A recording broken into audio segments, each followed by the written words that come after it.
The following podcast is proudly brought to you by Vite Ramen. Use the link in the description and use offer code BROKENSILICON to get 10% off tasty, healthy, and easy to make ramen. And also use the offer code BROKENSILICON to get 25% off Windows keys and die shrink to get 3% off everything else on the website at cdkeyoffer.com. Now on with the show.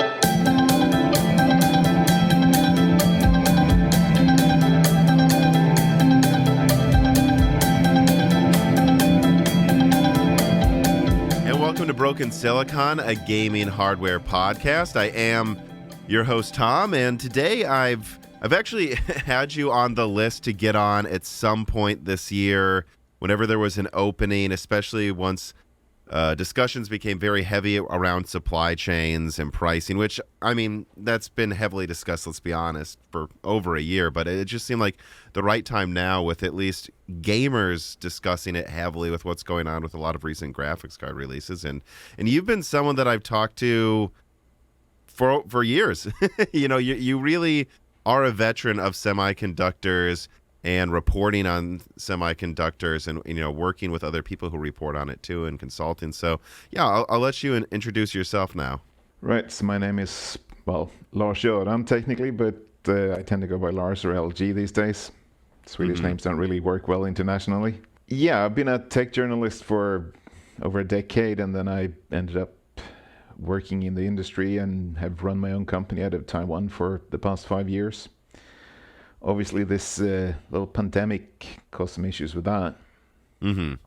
Yeah, I mean, it's caused issues with a lot of things, and it's won't seem to get rid of itself yet, will it? But on a cheerier note, though, hopefully, I mean, I'm curious, as little or as much as you want to say. I mean, like, so you're from Sweden, right? Yep. What got you? When did you first start getting into? I mean, it's such a blah way to say it, but computers. When did you get into computers? What do you first remember? What games did you play when you were younger, and what led you on the path to reporting on them? Well, I guess computers was something all the interesting, slightly older kids had at the time when I was growing up. Mm-hmm. And I actually started learning German in school, didn't find it very interesting, and they had computing classes, so I jumped over to that. But I kind of moaned a bit to my dad and said, we don't have a computer at home. And the school computers were the weird school system, only used in Sweden, really bizarre CPM systems. So he ended up buying a computer. And since we're going to talk about cost of computers and things, that was over $3,000 back then. That must have been mid-90s. So, that was a 386 SX 16 megahertz, 2 mega RAM, 40 megabyte hard drive, super powerful MyTac. But it's interesting that it went from that first computer he bought to what I've ended up working with for my whole life, because that was kind of what really sparked my interest. Mm-hmm.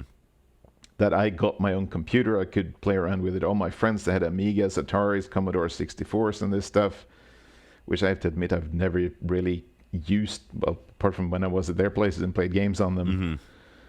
But I've been a PC guy through and through. Mm-hmm. And a couple of years later, I got lucky. I won a competition in a computer magazine in Sweden, won myself an Amstrad 486. I started upgrading that. Then I ended up building my own computer. And yeah, I just kept going. And one of my first real jobs was for one of the first ISPs in Sweden, because someone I knew went from a BBS to being an internet service provider.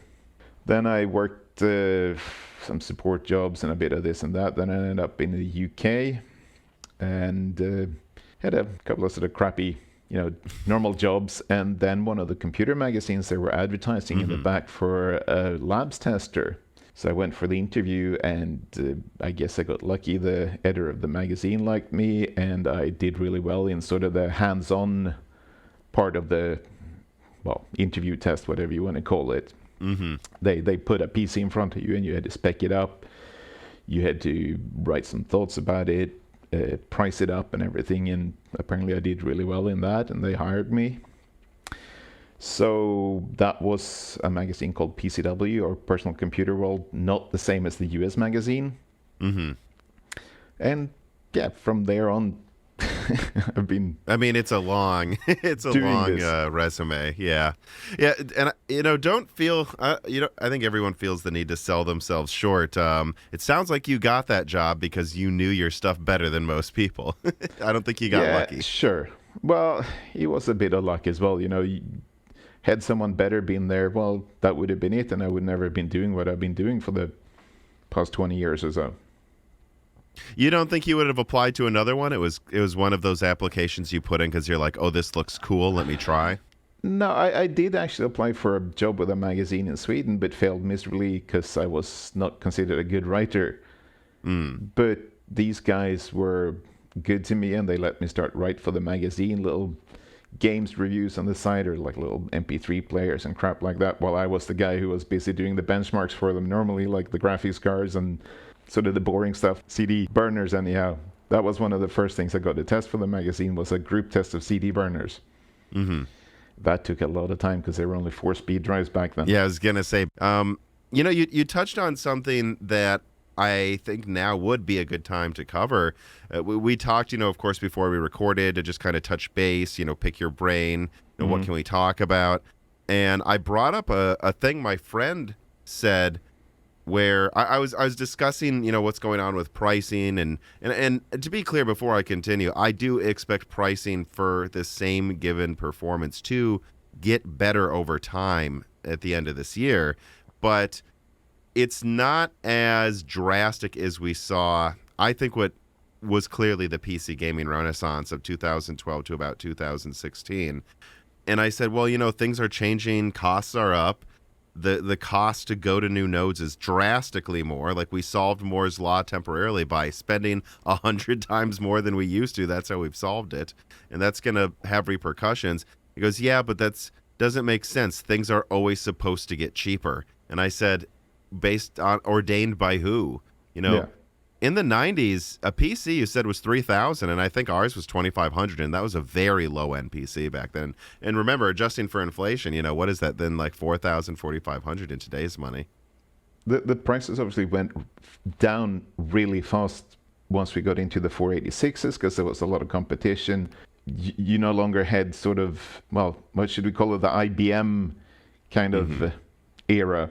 It was the clone era, so you had all the Taiwanese companies coming in. You had all the different CPU manufacturers. You had AMD, you had Cyrix, you have all these guys, Winchip. So there was some real competition back then as well. You had a bunch of different motherboard manufacturers. So that was kind of when everything took off, I guess, in a way. And that's when PCs became, well, I guess we can call it quite mainstream. Let me ask you this, because this is a discussion point, how things changed over the past 25 years. Everyone talks about how, like, Moore's Law slowed down, whatever. How much of that was just logically going to happen, do you think? And how much of it was that so many people were just relying on Intel to be in the lead, and then they kind of almost became a monopoly? And I don't think it's fair to say they got lazy, but maybe they missed their eye wasn't on the ball anymore, and they stalled, and then that's why there was so much stagnation. How much of it do you think was just logical and everyone kind of slowing down at the same time? And how much do you think it was caused by a temporary period of lower competition? I think Intel, as you said, they got complacent. So it's not so much that things slowed down. They just partially didn't have any real competition. Partially, this is what they've done for a while, and people were happy buying the same things, right? Rehashed, repackaged with a little bit more performance, a little bit higher clock speeds. No one complained.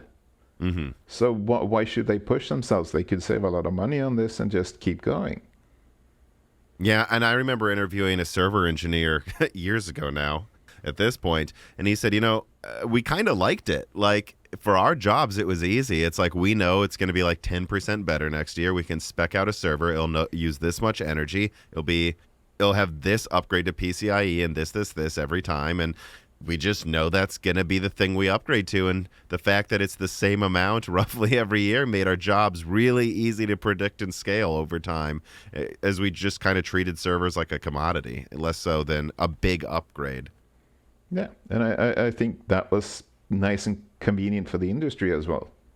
Now, Amiable Chief writes in and he says, "Hi, Tom and Lars. What effect on consumer product pricing do you foresee in a few years when fabs are plentiful, but so is competition, at least relative to the previous few years? Does this mean shorter product cycles with fractional performance gains between competing products and no clear winner? How does the industry go about recouping the massive CapEx investment in production capacity we are seeing today while being," and he puts this in quotes, "reasonable in this new pricing singularity," which is what I call the 6500 XT launch, which I don't want to talk about it quite yet in too much detail, but like the pricing singularity, this is when inflation, shortages, and rising costs, I think, hit home extra hard finally, that we'll look back and go, yeah, that's when pricing kind of changed. Like, do you expect do you feel like this is happening, like pricing singularity? Do you think pricing will get better over the next few years? And do you see this period as a time of far greater competition than before, like he's saying it is? I think we have far less competition than ever. Obviously, Intel is coming in on the graphics side now, so that will probably make things a little bit more interesting. But I do believe we'll see definitely pricing decrease from now, since everything is unreasonably priced. But obviously, we're in a perfect storm right now with shortage of pretty much any kind of components, crazy shipping prices, labor shortages, or labor restrictions at least. So all this is sort of causing problems. I mean, I talked to someone that works at a company that makes SSDs, and they said, well, we can get certain parts, but there's not a shortage of things, but we can't get everything at one time. Mm-hmm. And it seems to be the same for DDR5, where companies like Micron and Samsung and these guys, they're churning out memory chips, but they don't have stuff to get it packaged, and you can't get the power regulation bits. Mm-hmm. So that's sort of the situation we're in now. And the other issue that is starting to get reported now is that a lot of these big companies, they're putting in orders for a year ahead. So now they're starting to stockpile. There's been reports about certain system components being stockpiled by the large manufacturers. And that is causing shortage for other players in the industry. Yeah.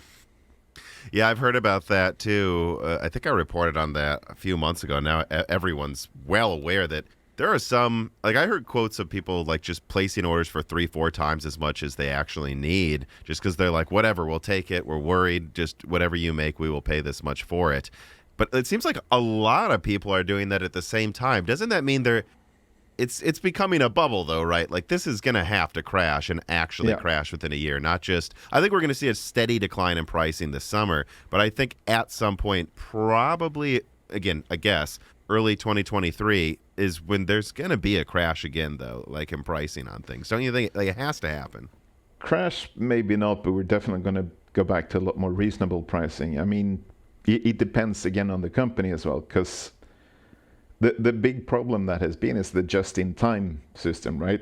That is completely busted now. And when you have motherboard manufacturers here in Taiwan that are used to placing their orders 3 months ahead of production, that now has to do this 6 to 12 months before production, it's a completely different industry. And I think a lot of these companies are really having to rethink their strategy as well, and their product sort of development, and technically everything they're doing as a business.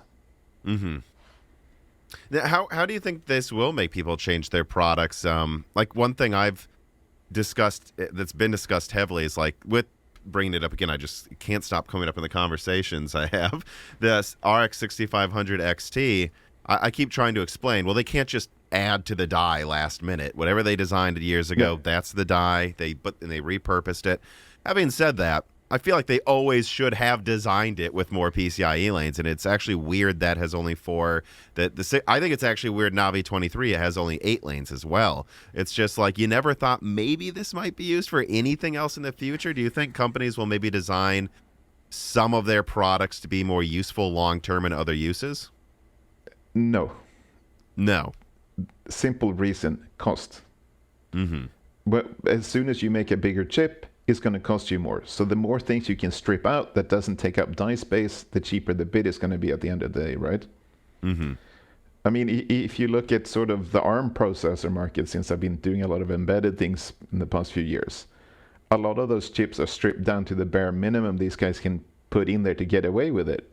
Mm-hmm. So the fewer interfaces you have, the smaller the packaging.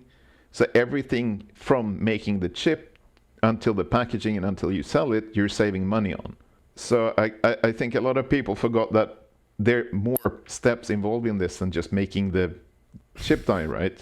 And I guess let's cover that now since we are talking about it. Like this, I don't know, this pricing singularity, I called it. You know, the low end, I mean, heck, I remember when low-end GPUs that you could compare to what is a modern 6500 XT. I remember when they were like $80, let alone 120, then 150.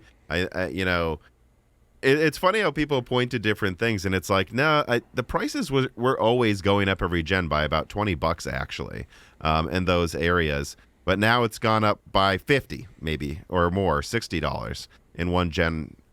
Having said that they haven't really launched a lot of low end, so the comparison is actually years ago. But like, how much of this 6500 XT and maybe even some of the products above it are, how much of the higher price than before is more margin being taken by people, and how much of it is more expensive to make now?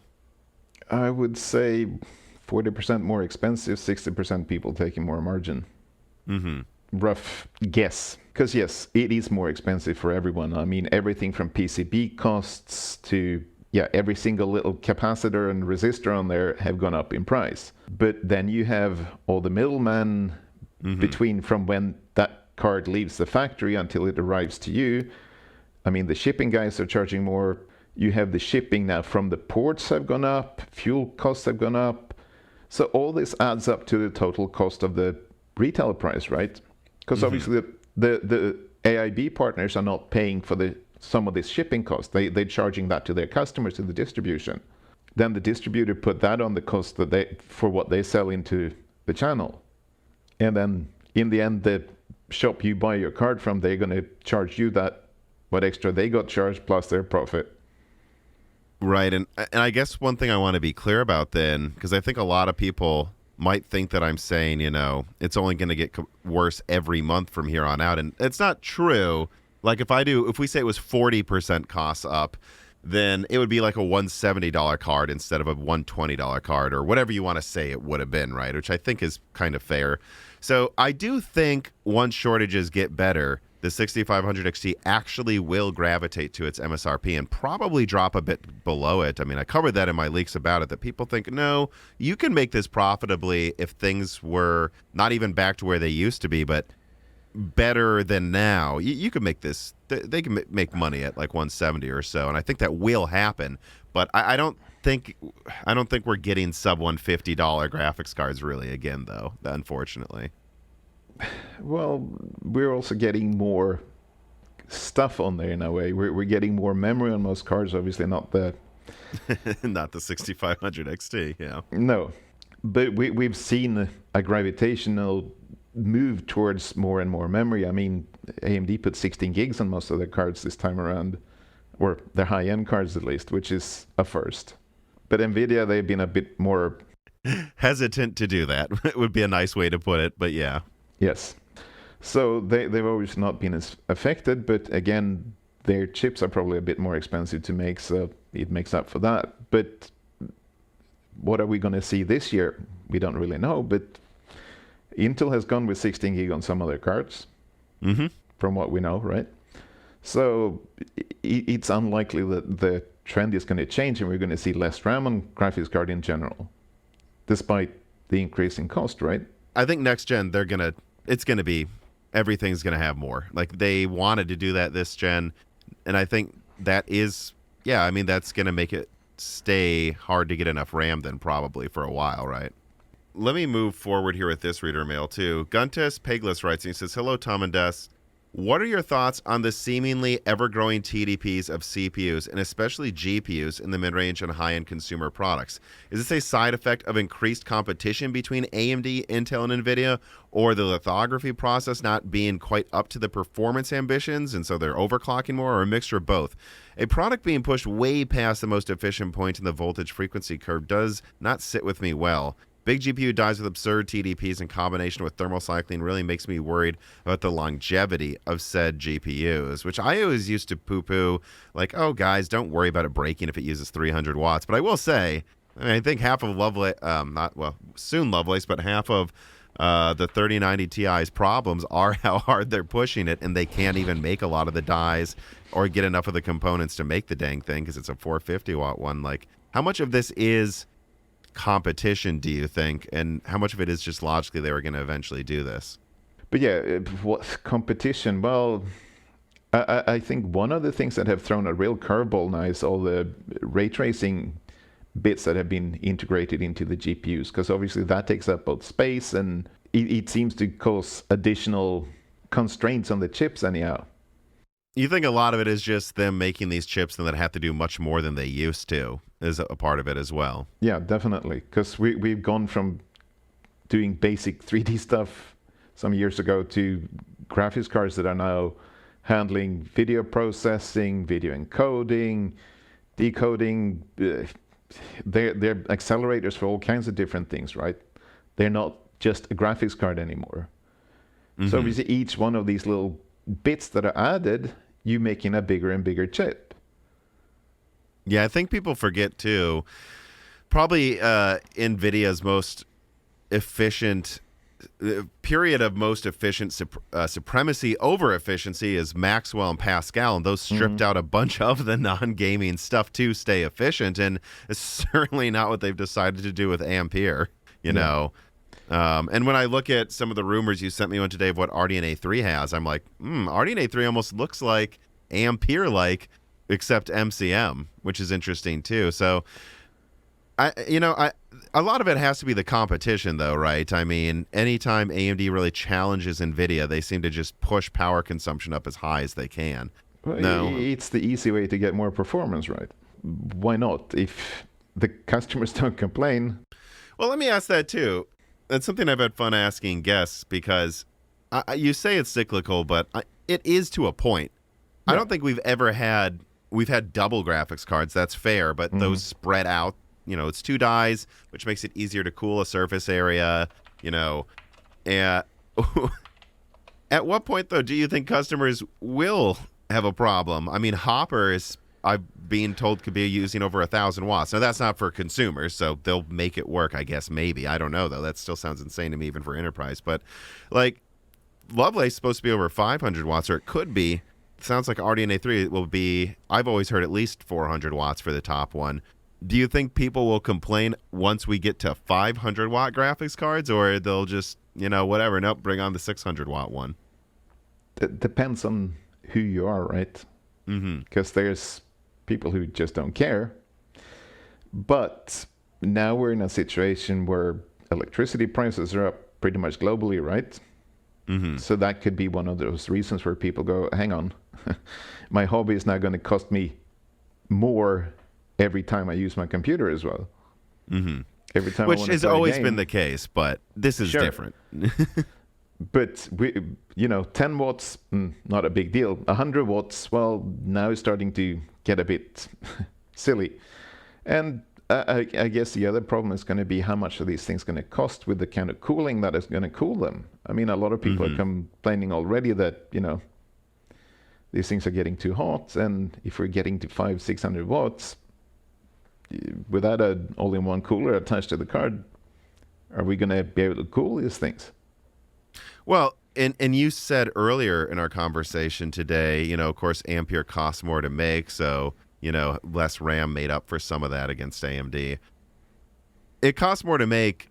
A lot of it is because of the cooling and the more expensive, power components required for those chips, right? Like, that's what made it so expensive. That was something that I covered extensively, at least around Ampere's launches. Like, these things cost way more to make than you'd think. I know they're using a cheaper node a little cheaper node. But silicon's not a whole lot of the cost of this card anymore once you have to cool this thing that uses 350 watts. I mean, and then they obviously went way beyond to do those coolers as well, because it's a completely different concept to anything that we've at least seen in retail. I'm not sure how they ended up with that, but I know they've been working, at least in the past, with companies like Cooler Master here in Taiwan. They're probably working with some other companies. I guess it was a rumor that Cooler Master made one of the coolers for those cards, right? Mm-hmm. They're going to have to find partners that are skillful enough to develop these kind of cooling solutions as well. I mean, it's easy enough to go to someone like Ace Tech and say, hey, make us a liquid cooler for our cards, but I'm not sure a lot of consumers are going to go for those. Since we're on the subject, I'm curious what you think about this. Like, AMD is pushing power consumption with RDNA 3, as far as I can tell, and as far as I'm told as well, just not as much as Nvidia. But how much of an advantage can Nvidia even have? Like, basically, my understanding is RDNA 3 should at least double performance, or at least around there. And Nvidia's trying to get close to double because they don't have an MCM design, so they're just pushing the power usage up on a gigantic monolithic chip, as they have done so many times in the past.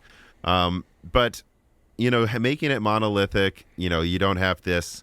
You have to deal with multiple dies that make AMD's die actually bigger. You don't have to deal with what is probably an I/O die and maybe some V-cache, like, to allow these chips to communicate with each other without losing too much performance from AMD. So all the packaging is going to be more expensive for the top RDNA 3 card. But the fact that you have to cool a 500-watt card, do you think that's just going to make it just as expensive to make as the top RDNA 3 card anyways? I don't know. That's a tough one to answer. I mean, cooling solutions are obviously not a small part anymore, but they're a smaller part of the cost of the card, right? But the question I have on that is what the AIBs are going to think. Because you're going to get to a point where they're going to go, hang on, this is now costing us a lot of extra money, and maybe we aren't going to be making graphics cards anymore, at least not these high-end ones, because there's not enough profit to be had out of it. Yeah, which was a major issue with Ampere already, yeah, from what AIB said. Yeah, exactly. Some of them claimed they couldn't make a profit on those cards at the MSRP. You know, we're talking about pricing, what it takes to, what differentiates products, what actually makes them cost more or less. You did recently write an article, it's on Tech Power Up, you know, explaining Z690 motherboard costs, because that was another time where people were like, oh, but the motherboard costs this much more. And you did even point out to me in, you know, private discussions, like, a lot of the things on that motherboard aren't as expensive as you'd think they'd be to, like, make it more premium. Like, what made you want to write that article? And, like, just, you know, tell us a bit about it too, because it is and I think it became pretty popular on Tech Power Up. I think it is an important thing that people need to start understanding. Well, I wrote an article about all the Z690 boards that were launching first, like a roundup kind of thing. And there was a lot of people complaining and going, oh, why are these so expensive and blah, blah, blah. So I asked around a bit because, yeah, motherboard prices have been going up. But a lot of people seem to think it was because of PCI Express 5.0. But that is not the costly part of these boards.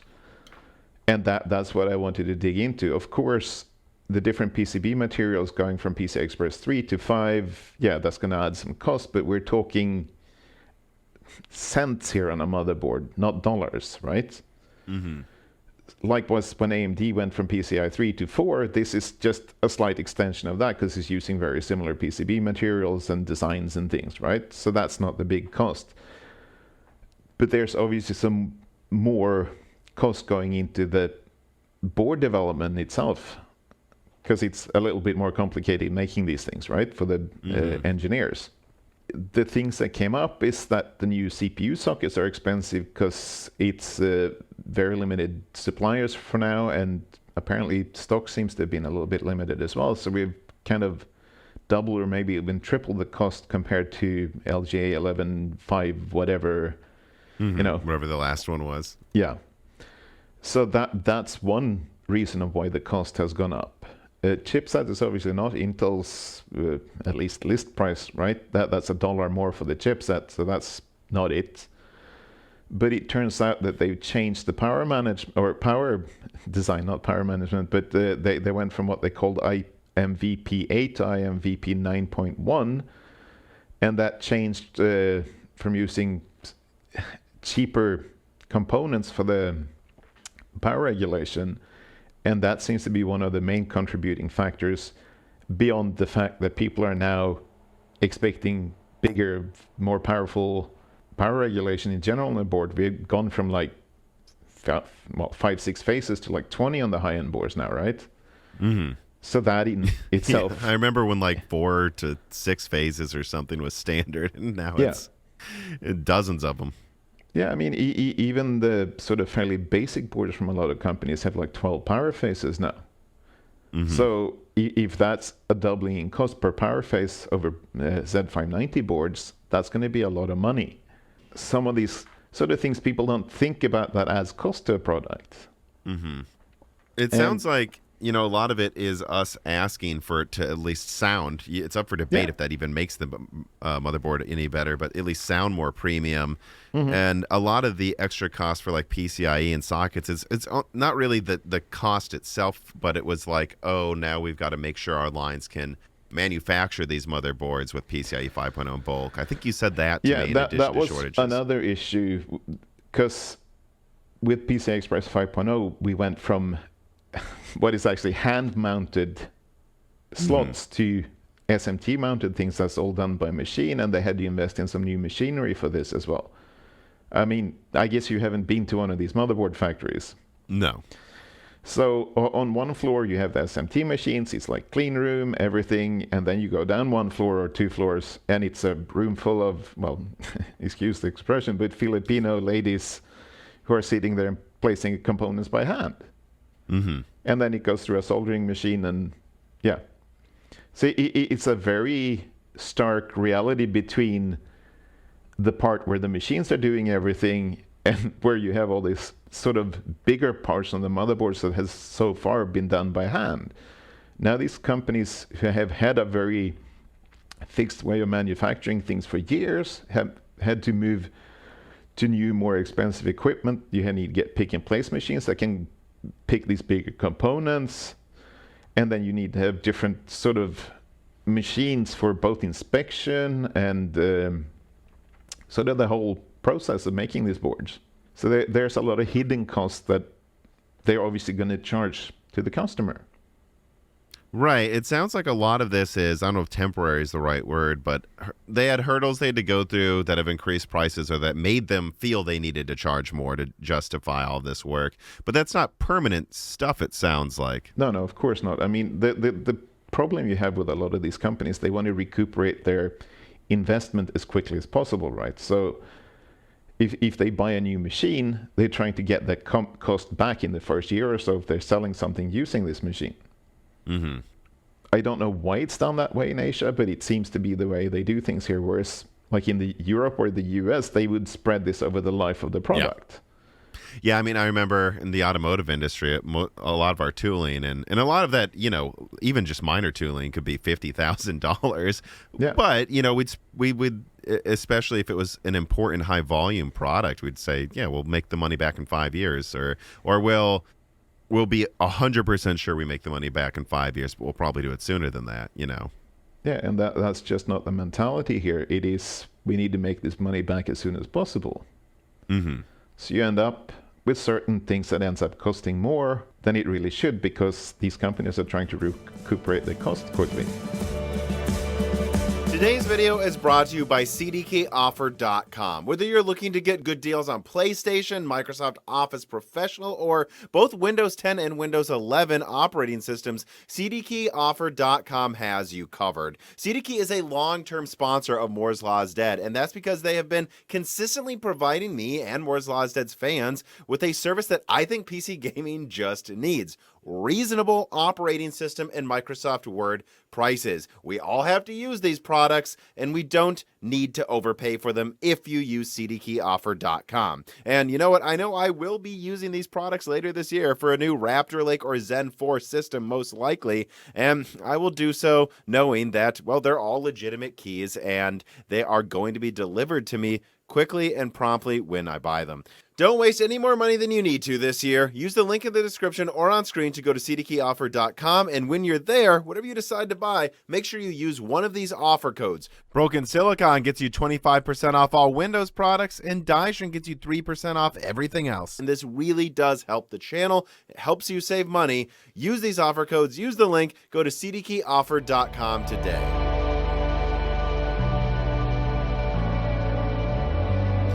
Well, Zapbeat03 writes in, and he says, "Hello, guest and Tom. I was reading the article provided with this post by Lars, and I was wondering how things like higher pricing on sockets and PCIe 5.0 are going to affect low-end motherboard pricing. Will pricing ever reach a point where it is competitive with modern AM4 motherboards? Does DDR5 also raise the pricing on the motherboards as well? Finally, do you think that AM5 motherboards will have similar pricing to Alder Lake motherboards, or will it be more in line with AM4 motherboards that are currently available now at lower prices, or usually? Well, I think it's overblown how much cheaper AM4 motherboards are than LGA 1700. They're not that much cheaper. That depends on the SKU, right? Yeah. But yes, I think AM5 boards are going to be a little bit more expensive.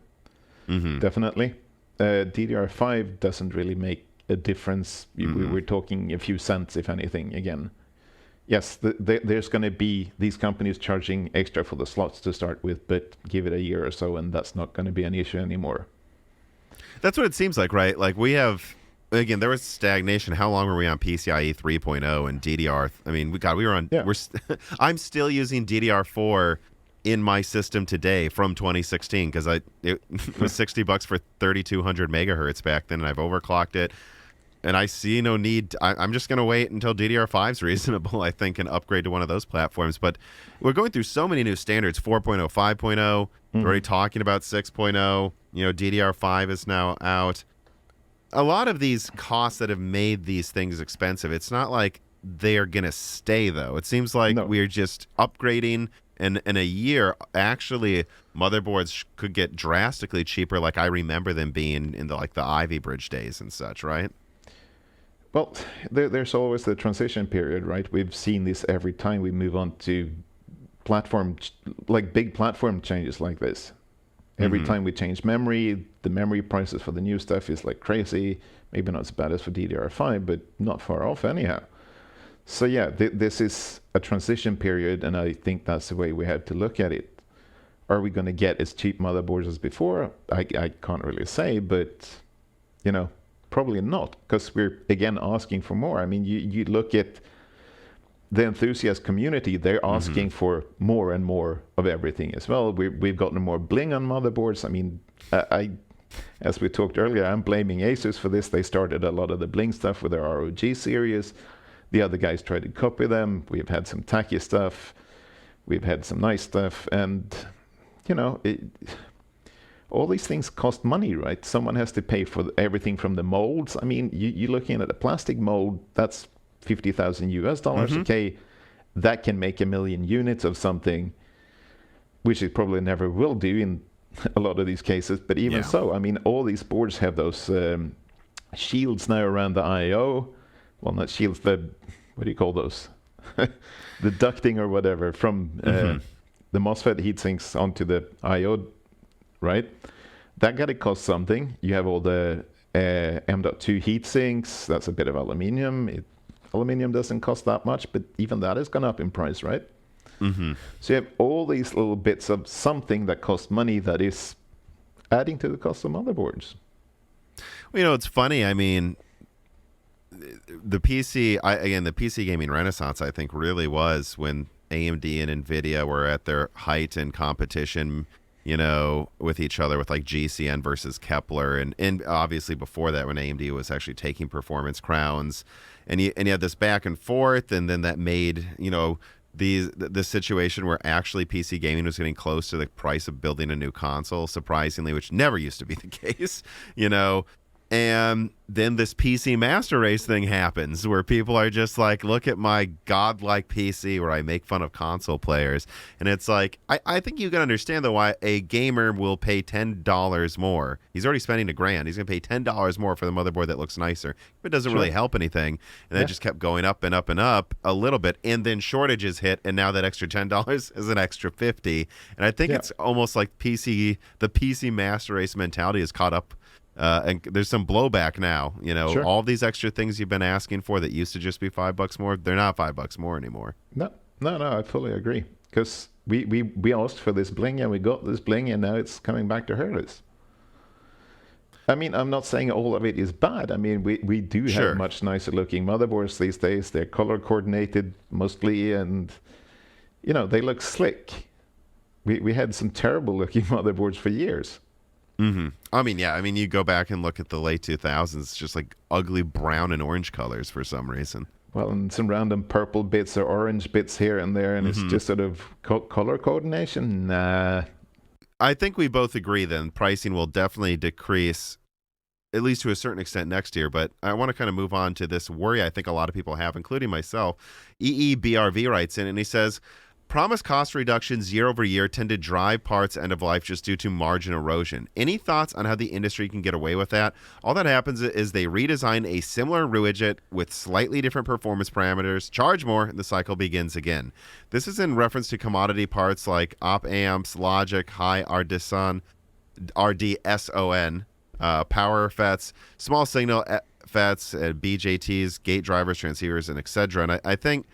And I'm just kind of tacking on to this, how do you think we will see any pricing tiers that we're at now go to a lower tier again? Like, or are the tiers we're at now, are we stuck there? Because it does start to feel more and more like it's like, well, look at all this new stuff. We've doubled performance, and it's like, yeah, well, 5 nanometer costs 70% more than 7 nanometer, and now you're adding all these high-end components. People are used to this cycle, as I brought up earlier, of things getting cheaper for the same thing. Like, how much of this can go back to actually getting cheaper for the same thing, whereas people are just pushing for the max everything, and it's just moving lower end products into mid-range pricing over and over? I think the parts mentioned, they're mostly passive components, right? So they should probably come down in price at some point, at least. But right now the issue there is that we have the EV industry that is also eating up a ton of these components, right? So there's a competition with that. Right. Yeah, it's true. So I saw just today that Toshiba is building a new fab in Japan just for making more of these type of components. Mm-hmm. So obviously that's the other thing. The fab construction has to catch up. So I think we might be in for a couple of years of where all these sort of components that people don't even think about are going to be more pricey. But we've seen a lot of announcements of factories both in Europe, in Asia, in the US that are sort of being built right now, or is in planning stages at least, because they have woken up and realized that, well, the just-in-time system doesn't work. The EV market is exploding. More and more countries are sort of putting an end to the petrol engine, for better or worse. Mm-hmm. And we're getting to a point where all these little bits of electronics are becoming more and more crucial in all kinds of things, right? Well, yeah, and I mean, that was something I remember talking about a lot about a year ago, when the automotive production line started shutting down, even for combustion engines at General Motors here, because, well, everything has a computer, and people were saying, well, why can't AMD just buy more capacity or do this? And I'm like, you guys understand the computer in one of those General Motors vehicles or Tesla is like 1% of the cost of the car, and if it shuts down the line, GM will just pay 10 times more for that chip. They're going to buy that capacity, not AMD guys. Yeah, and that's what people don't seem to realize. It's not necessarily the cutting edge stuff that's the issue. It's a lot of the, well, very sort of common stuff that is produced in the billions. Mm-hmm. That's where there are issues now. It does sound like we agree, though. It will catch up, though. Like this idea, I think it's going to start to feel like an endless rising. It has to. Mm-hmm. Otherwise, well, at least if we're going to continue with the way we're building things. Otherwise, we're going to have to look at different ways of, well, both purchasing and building technology in general. Mm-hmm. It's the two options we have. Either we build more fabs, we make more of these things that we need to make our electronics, or, well, maybe people have to choose not to have a car or have a computer or whatever, or we need to change our upgrade cycle. Mm-hmm. Because I think that's also something, especially in the mobile space, we have had this yearly upgrade cycle, and I think that is kind of hurting the electronics industry in a way as well, because there's too many of these devices being churned out, and I'm curious how many of them are sort of ending up in a landfill or at least being recycled without having been sold. Mm-hmm. Right, and like there's obviously the environmental concern aspect. Another concern is just, well, yeah, but a lot of these use rare materials and they're just being thrown away. Like, how are we going to make more eventually? We're literally using up some of these metals that are priced a certain way with the assumption, not taking into account that you can run out. Yeah, and even more so when China now has decided to kind of put a hold on a lot of these things and who they decide to sell to. Mm-hmm. So now we have a lot of other countries waking up and going, hey, maybe we need to open up mines again to mine these things that we thought were kind of useless 10 or 20 or 30 or 50 years ago even. Mm-hmm. Well, on that note then, I guess I want to start transitioning to another discussion, but a kind of a thing I just thought of here, though, is I have heard people within AMD say long-term we kind of want to make, not the entry in terms of like really weak, but like the lowest end cards we make, we kind of want to stop at like $300 or $400, and we want the used market to take up everything below that. How much of that almost needs to happen so you don't keep wasting more materials on low end products? You know, like, I'm not justifying it at all. I'm just saying it is like, God, there are so many cards that just get thrown away that it's like, maybe it'd be better someone does get a, you know, whatever, a 1070 for half the price of a, you know, whatever the newest thing is, instead of getting some useless low-end GPU that's the same performance as a million cards on eBay. But at the same time, that useless low-end card, as you call it, that's going to be using a third of the power of that 3-year-old card. Mm-hmm. So there's a trade-off there as well. What am I going to consider here? Do I buy a second-hand card that's drawing 3 times as much power? Do I even care about that? Or do I buy a new power-efficient card that is more suitable for my needs? Mm-hmm. But then again, if we look at AMD and Intel, maybe they will start putting better GPUs in their CPUs instead, so we don't need these low-end cards. Mm-hmm. Yeah, and I think that will happen within a couple generations. I mean, obviously, it is always happening. They're always getting better, but I think there's just this threshold of performance you want to hit that just and we've never doesn't really enough. hit that. Mm-hmm. At least not economically, without some ridiculous thing that makes it more expensive than getting a whole card anyways. Like, it feels like things will get better, but it also just seems like right now is an awkward period. Yeah, very much so. But what I meant was like APUs or GPUs inside the CPU, that's never met the sort of requirements even for the most basic gamers most of the time, unless you're playing sort of Windows-only games. I've seen card games and that kind of stuff. I mean, yeah, nothing 3D. Minesweeper. Yeah, whatever. So that kind of stuff. So there's that problem as well, that these guys need to figure out how to provide better integrated graphics in their chips. I don't think Rembrandt, people keep talking about it, is really that level yet. I mean, it's much stronger than the previous APUs they've made, but it's like, of course it has. They've been using Vega graphics for 3 years in their APUs. You know, it still doesn't feel like they've really pushed it that extra mile to me, though. Would you agree? No, I don't think so either. And every time they come out and claim something, well, then the goalpost moved. Mm-hmm. Since the requirements got higher for every new game that comes out. So that's sort of the downside of that. Whereas, say, a console, for example, the game developers knows that this is the graphics capability of this, and that is what we're targeting our games for, and they know the limitations, right? Mm-hmm. But when they're making a game for PC, well, they can put that as anything they want, right? Some games come out brand new and they're okay in a 3 or 4 year old GPU, and some stuff comes out and it barely runs on the fastest thing you can get. Mm-hmm. And I think there's something in that too, where the game developers have to consider, what are we doing? How much do we want to drive the looks and the feel of the game over the cost in terms of hardware required to play this game at a reasonable.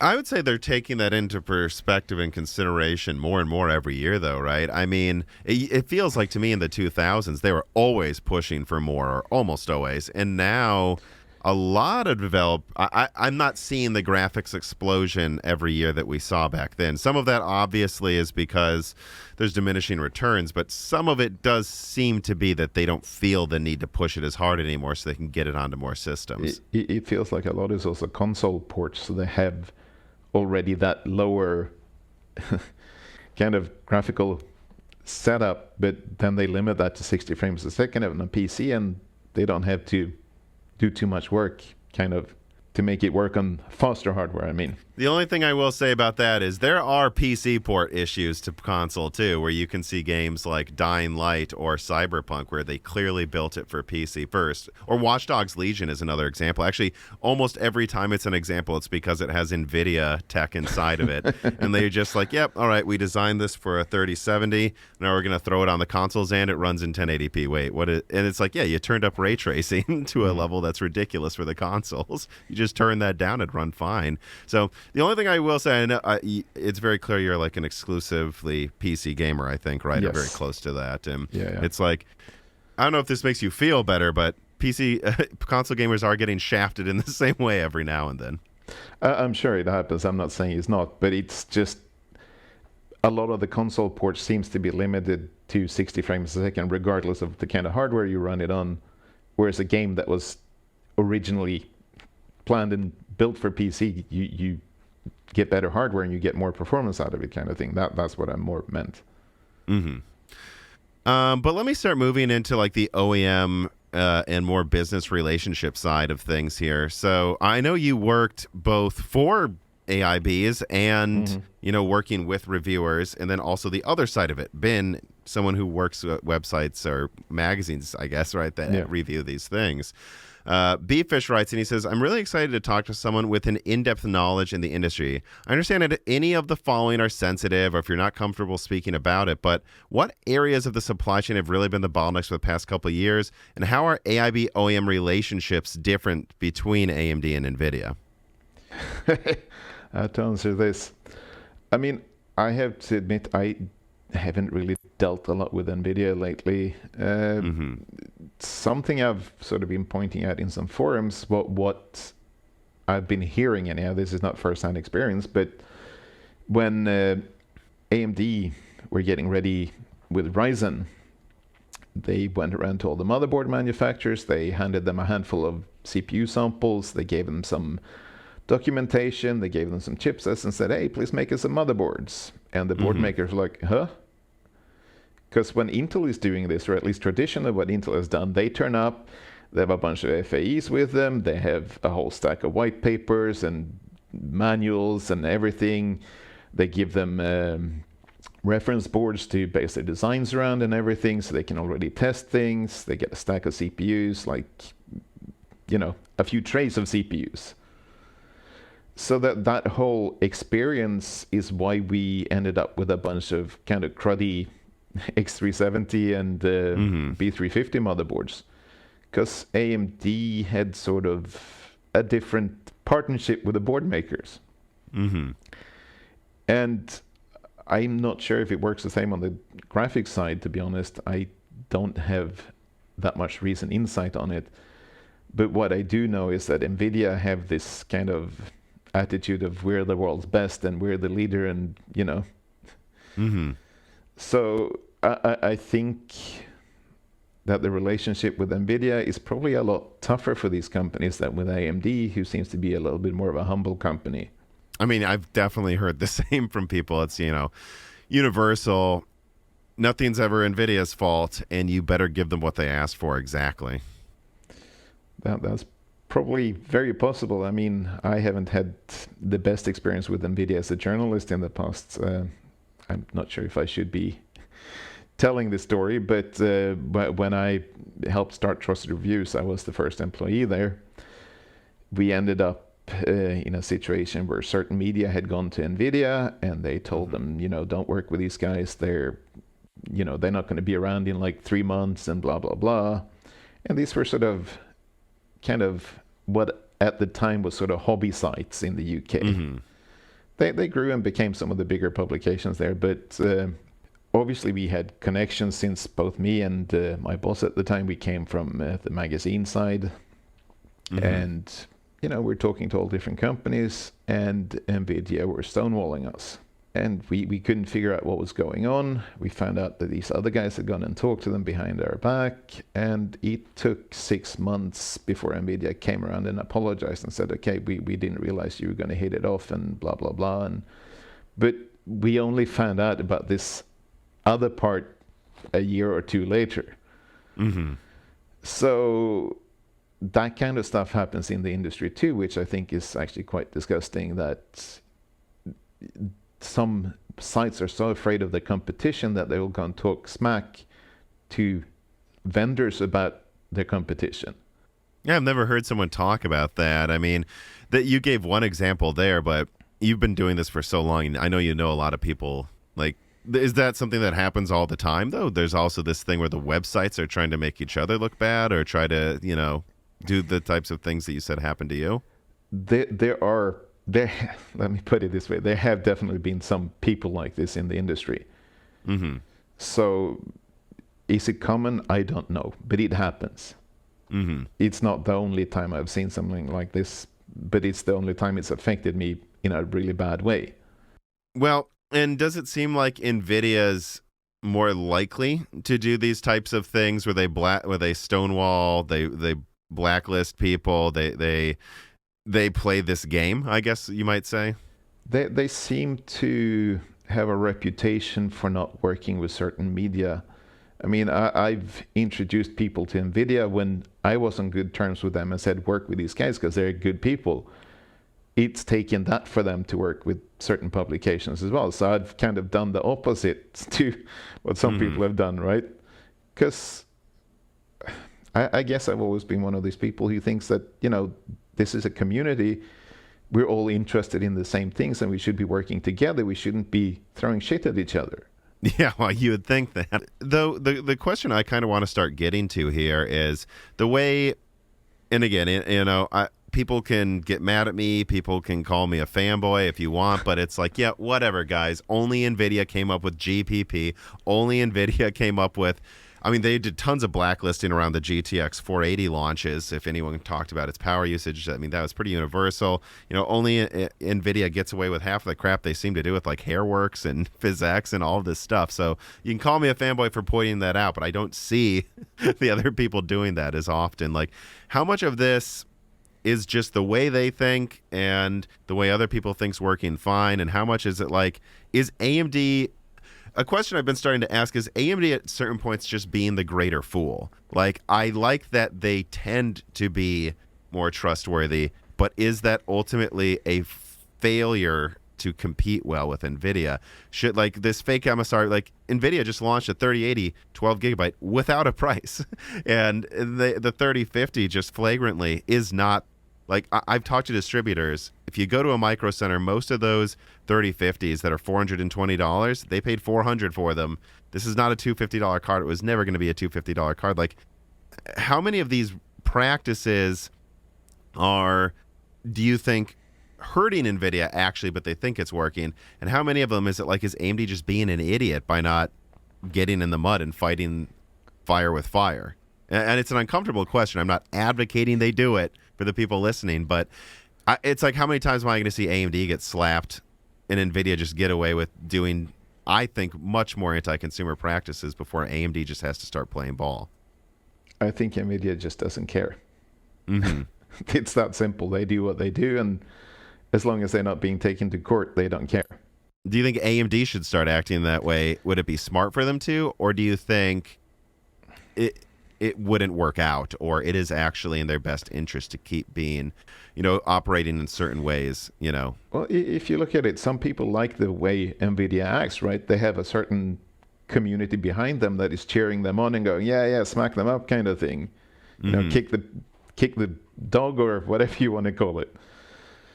Whereas I think AMD has more of a following of people who think they're a nice company and they're supporting AMD because they're not doing these things. But yeah, AMD probably has to become a little bit tougher. Which, of course, again, I think half of the stuff I would never. I don't think half of the stuff Nvidia does actually is smart. I do think it blows back on them a lot, but I don't know if it does enough. I do wonder if AMD at a certain point is just being stupid, and we would just have better competition. And again, it's not good, but it's like, how many times do we have to watch this happen? I think it's also about the leadership of the companies. I mean, Nvidia's leadership has a certain style, right? Mm-hmm. And I think that reflects on the rest of the company, whereas AMD is a bit more low-key. And yeah, there's definitely parts of the business that they really need to show that, we're not the underdog really anymore. Mm-hmm. Which I think they're trying to. Yeah, but they've been living in the shadow of both Nvidia and Intel for far too many years now. Mm-hmm. But when they have competitive products, they're often quite bad at getting that out there. Mm-hmm. But as for business practices, I really hope they don't become sort of a bad actor in the business. We don't really need that. One, I think, clear example of some of these practices actually finally catching up with Nvidia is their ARM deal getting squashed so quickly.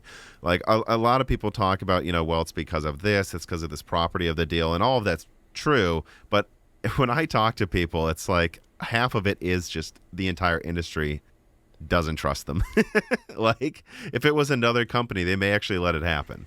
That's very obvious. I mean, when Qualcomm and these guys are going out there and going, this is bad, then you know that their competition is really concerned. That's one thing I will say is, no, I don't. I think especially more and more right now, Nvidia is getting punished for some of the ways they've acted in the past, finally. But Grass writes in, "Hey, Tom and guest. From conversations on the Discord, I was reminded about all the times NVIDIA has gone and burned some bridges with partners. Off the top of my head, I can remember in 2003, Microsoft and NVIDIA feuded over the OG Xbox GPU pricing. Microsoft launched the 360 with ATI and has never used NVIDIA since. If you ask, and that's true, if you ask people at Microsoft, yeah, they were not very happy and with a lot of the things that were going on then. And then he says in 2008, famously, NVIDIA released some terrible BGA pads on laptop GPUs that a greater than 50% failure rate on Apple, Dell, and HP. They sued, and NVIDIA goes and sues them back. Apple never uses NVIDIA again. And then in 2012, I think I actually had one of those laptops, the Pro. In 2012, well, not really a partner, Linus Torvald flips NVIDIA the bird on TV for absolutely ruining laptop support on Linux. 2018, NVIDIA pisses off Tesla. Elon goes to build his own computer vision chip. This is not to mention all the times they've done shady backroom things with reviewers, with consumers. Yet NVIDIA's market cap continues to grow.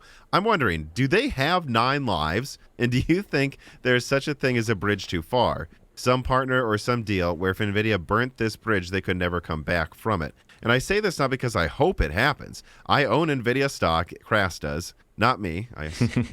But more, I kind of worry it might. And I guess this is kind of just playing into what we were just talking about, At what point do people not put up with some of this stuff anymore? I think as they're changing as a business, as they become a company that is doing more and more sort of enterprise stuff, they need to be a lot more careful how they tread, right? Because if they piss off the big enterprise corporations, they're going to be out of there. It doesn't matter how good their hardware is, because these companies have a very different way of working, right? So I think that's the part where they need to be careful, because they're investing in more and more enterprise level technology, right? Yeah, because like if you think of things NVIDIA has done in the past with Fermi, they completely threw TSMC under the bus with their Fermi issues and like said, oh, it's TSMC, they can't make chips correctly. Meanwhile, they're making tons of AMD chips on the same node just fine without the same failure rates and crazy power usage. And ultimately, it's because, from what I've read, NVIDIA did not follow the design rules. TSMC told them, hey, you have to follow this if you want it to perform optimally. And they didn't. And then they blamed TSMC. Like, certainly they can't get away with that anymore. And actually, there's a whole thing you could talk about. And what I've heard about the relationship between TSMC and Nvidia is now that TSMC is the bigger one, or the more relied on one, I think, than Nvidia at this point. It sounds like, yeah, you're kind of saying how they acted with TSMC back then with Fermi. If they tried to throw one of these major enterprise customers under the bus, like in some server issue, that would be when they finally, really get smacked in a way that maybe they have to learn from their mistakes. Well, first of all, that corporation is never going to work with them again. They're going to tell all their partners not to work with them again, and this is going to be the thing that definitely ends up reflecting on their share price, because these kind of things don't stay quiet for too long, right? Mm-hmm. And that's what's going to hurt Nvidia big time compared to anything else they've done, right? It's funny, when I talk to people in enterprise, they like NVIDIA products. They, of course, love the stability of a lot of their professional accelerators. But a lot of them say, man, if we could switch to AMD, they're just so much easier to talk to. I don't know. I think it is interesting to think about how they were kind of just a bull in a china shop trying to make the best graphics, just steamrolling forward, pushing people out of the way. But at a certain point, there's only so much graphics market share you can take. There's only so many people you can push around. And it does seem like, if you look at self-driving and all these other things, that it might actually be catching up with them now, though, when they try to become bigger than, it might be very hard for them to become an Intel if they keep acting that way. Well, the other problem as well, it's very hard to purchase some of their products if you want to work with their embedded type products. Mm-hmm. They pick and choose the customers, it seems. And I think that is the kind of thing that will also come back and bite them in the ass in the end. Because if you're too choosy with your customers, you end up kind of the situation with Tesla, right? Where they go and do their own thing. And I think we might see this from other automakers as well, because we're seeing more and more of those companies now announcing that they're going to be making their own chips. Mm-hmm. And that could possibly be because Nvidia has been too picky and choosy. I think if we're going to talk about practices that you can be critical of, we have to bring up Intel for a second just to prove we're not Intel fanboys. Well, how do you think the industry sees Intel now? I mean, obviously about 10, 15 years ago, they were doing crazy anti-competitive things, like literally paying Dell not to sell AMD chips. It's crazy. How does the industry see Intel now? Right, because I do think there's a very big difference between the way NVIDIA acts and the way Intel acts. Intel has gotten very cocky since Pat took over, though. I know, I have noticed that, yes. It's a really, really very different, marketing language from them, mm-hmm. which is quite surprising. They've stepped up everything, and I'm not sure that's good either. I don't think the industry wants a cocky Intel that goes around and beats their chest and goes, hey, we're number one, and everyone else is like in the rearview mirror now, whatever it was he said the other week. Yeah, he said, we're going to have unquestioned leadership in a few years, and then he walked that back. He's like, well, maybe not. Yeah, it's not what anyone wants to come back, I think. It doesn't benefit anyone, not even Intel. But at the same time, now there's so much competition from like the ARM market space as well for a lot of these things. So Intel isn't the obvious choice anymore. Mm-hmm. And we're not even talking about AMD then. Well, and my understanding from talking to people that work with Intel too is it's like, yeah, they've done anti-competitive stuff, but they're also at least nice to us, and that's why it worked out that people like working with them. And that's what I'm saying to people is the differences between like NVIDIA and Intel. Intel at one point did the crazy anti-competitive stuff at the macro scale against AMD, which is what differentiates the things they've done to what NVIDIA's done. But at the same time, they were nice to people they worked with. Well, at least based on my personal experience, Intel has always been a decent company to deal with. They've never sort of tried to stab you in the back or something like that. Mm-hmm. But yeah, it really depends on what level you're working with them as well. If you're a nobody, they treat you like a nobody. Mm-hmm. So that's kind of a bit frustrating for some companies as well that are, especially startups and things like that are coming to them and they have ideas and they want to do something. Intel goes, I have to go talk to our distributor. That's maybe the problem with being a huge corporation though. But I think a lot of the not just Intel, but a lot of the companies in this industry needs to reconsider their customers, because there's a lot of companies that have really interesting ideas out there, and they kind of just knock them on the head because they don't get the right support from these companies. And that applies even more so to all the ARM chip guys. There's a reason why the Raspberry Pi is kind of the most popular ARM chip out there when it comes to startups and things. Everyone bases their products on it because it's easy to get, they have good support, but it's a so-so product, to be honest. But if I want to buy something else, I have to buy 50 to 100K chips. I have to sign a multi-year contract. I need to sign multiple NDAs, and I need to get approval by their finance department. That takes 6 to 9 months before we even get the documentation. And that's what I've heard too with like AMD right now, is they tend to have less of those requirements and things compared to Intel and Nvidia. Yeah, and this is kind of a problem to certain companies in the industry, and it's killing innovation to a degree, I would say. Well, I actually want to, it just occurred to me, I want to ask this. I was just very critical of Intel and Nvidia. What can you say critical of AMD, though? Not to try to pretend, be like fair and balanced just to be that, but it's like a lot of their mistakes are their mistakes, though, at the same time. Yeah, like, very much so. Well, what would you, if we were just critical of the others, what would you say AMD's biggest mistakes were over the past They've been 20 years? overconfident about a lot of their products. Recently, you mean? Yeah. Well, recently, the past what was that graphics card where they put poor Volta? Vega? Yeah. Yeah. I mean, that's one of the great examples of them sort of being really cocky, and then it turned out to be a turd, kind of.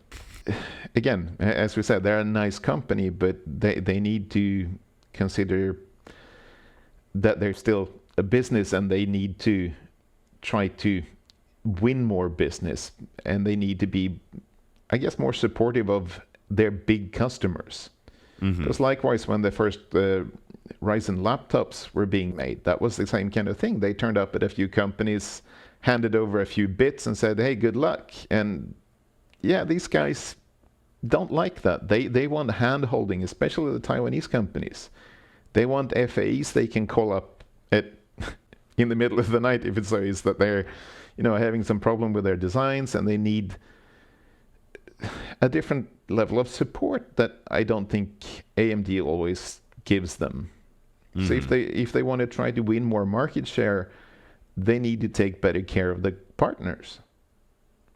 And one of my guests was someone very high up in the decision making at like speccing out laptops at a major OEM, and we were talking about like one of the biggest, like someone like an HP or Lenovo or something like, and he made it very clear. It's like, no, we want to use AMD. It's just Intel literally like has double the documentation in design hand-holding, and they will help you co-design a laptop. And if you just throw Renoir or Cezanne at us, we go, yeah, we like it, but like we already have this whole thing spec'd out. Can you, like, where do I put this? What voltage does? And it's like that's a reason Intel has a laptop is the whole thing. It's not just the chip, Yeah. And Intel's been very good at doing that. And Intel seems to help with sort of third-party suppliers as well for certain components and things, whatever is needed. So AMD doesn't seem to have some of those partnerships either, where they can bring a whole solution to these companies and say, hey, if you use all these parts, that will be, reducing your workload by half in just sourcing the components and figuring out what goes with what, right? Yeah, I mean, which eventually does just turn into a cheaper laptop too. I think a lot of people look at Intel versus AMD laptops and they'll go, what? AMD, uses less silicon. The AMD laptop should be cheaper. And it's like, yeah, but how much went into designing the AMD laptop versus the Intel one? That's why the Intel one's cheaper. Intel has changed since since they reduced their IDFs around the world. But they used to do one in Taiwan every year, and they used to be at Computex here every year. And they turned up with like ready-made notebooks, ultrabooks, whatever it was at the time, showed them on stage and said, hey, you come to us, we'll give you the whole BOM on this thing, we'll give you all the sort of component deals. And you can take this and you can change it to whatever you want, but you can build this exact notebook piece by piece and just put your own chassis around it. I never heard of AMD doing something like that. Mm-hmm. Yeah, it seems like when it comes to like criticism or like what do we think AMD should do, it's some of the cockiness is fun, I guess. And I think their presentations now are the most fun to watch for sure. Like, my God, I don't know what's happened to NVIDIA press conferences. They are just a slog for 3 hours where there's like a third of it is anything interesting. I guess they're trying to become a little bit more corporate, but it's gotten too boring. Yeah. And I think AMD's that level of showmanship, good. People will actually watch your YouTube videos, No, but I do think these kind of things needs to be interesting, right? Otherwise, people aren't going to pay attention and they're not going to watch it. Watch the cockiness, though, until you get to the support level of your competitors is probably the biggest thing we can say, because there is, and at a certain point, you do have to just say, well, that's arrogance, though, that like you make this really great chip, like even back when they had, the first Athlons, they're like, now everyone use it, and they just walk away, and it's like. But they need to follow through and deliver the end customer product with their partners.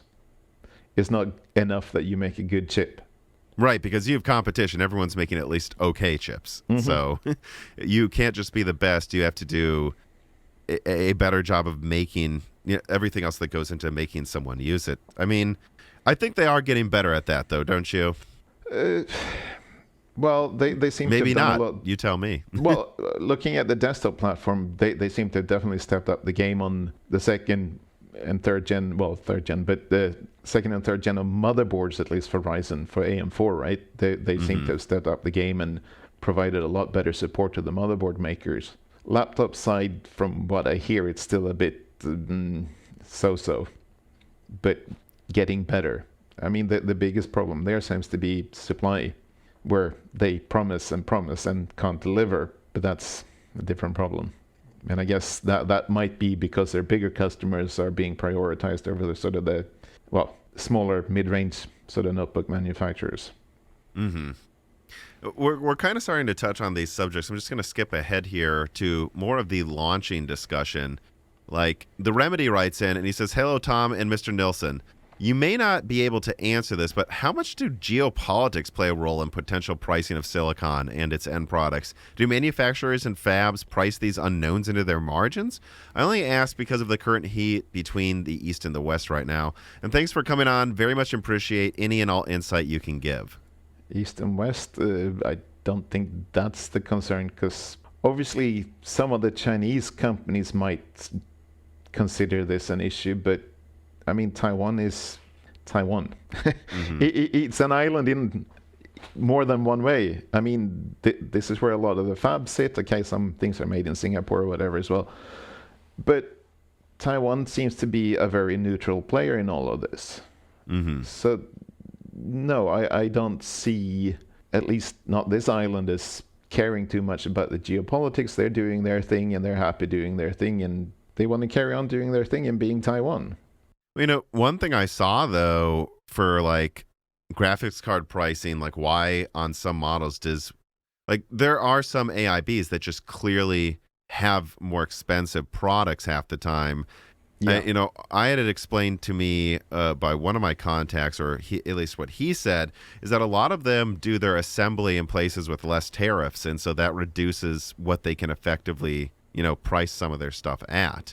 Like, isn't that a major factor, though, like where a lot of people were doing all of their assembly in mainland China, and so they were hit by more tariffs than some of the other AIBs were on some of these graphics cards recently?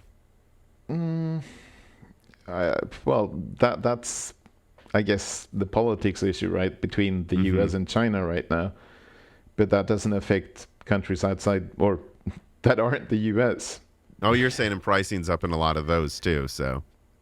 Yeah, but I think that's a fairly minor issue. Graphics cards, there's tariffs on those. I know power supplies and some things, but I didn't know graphics cards. Yeah, they were hit with tariffs, I think, mid or something last year. They started to get hit by a lot of the same ones.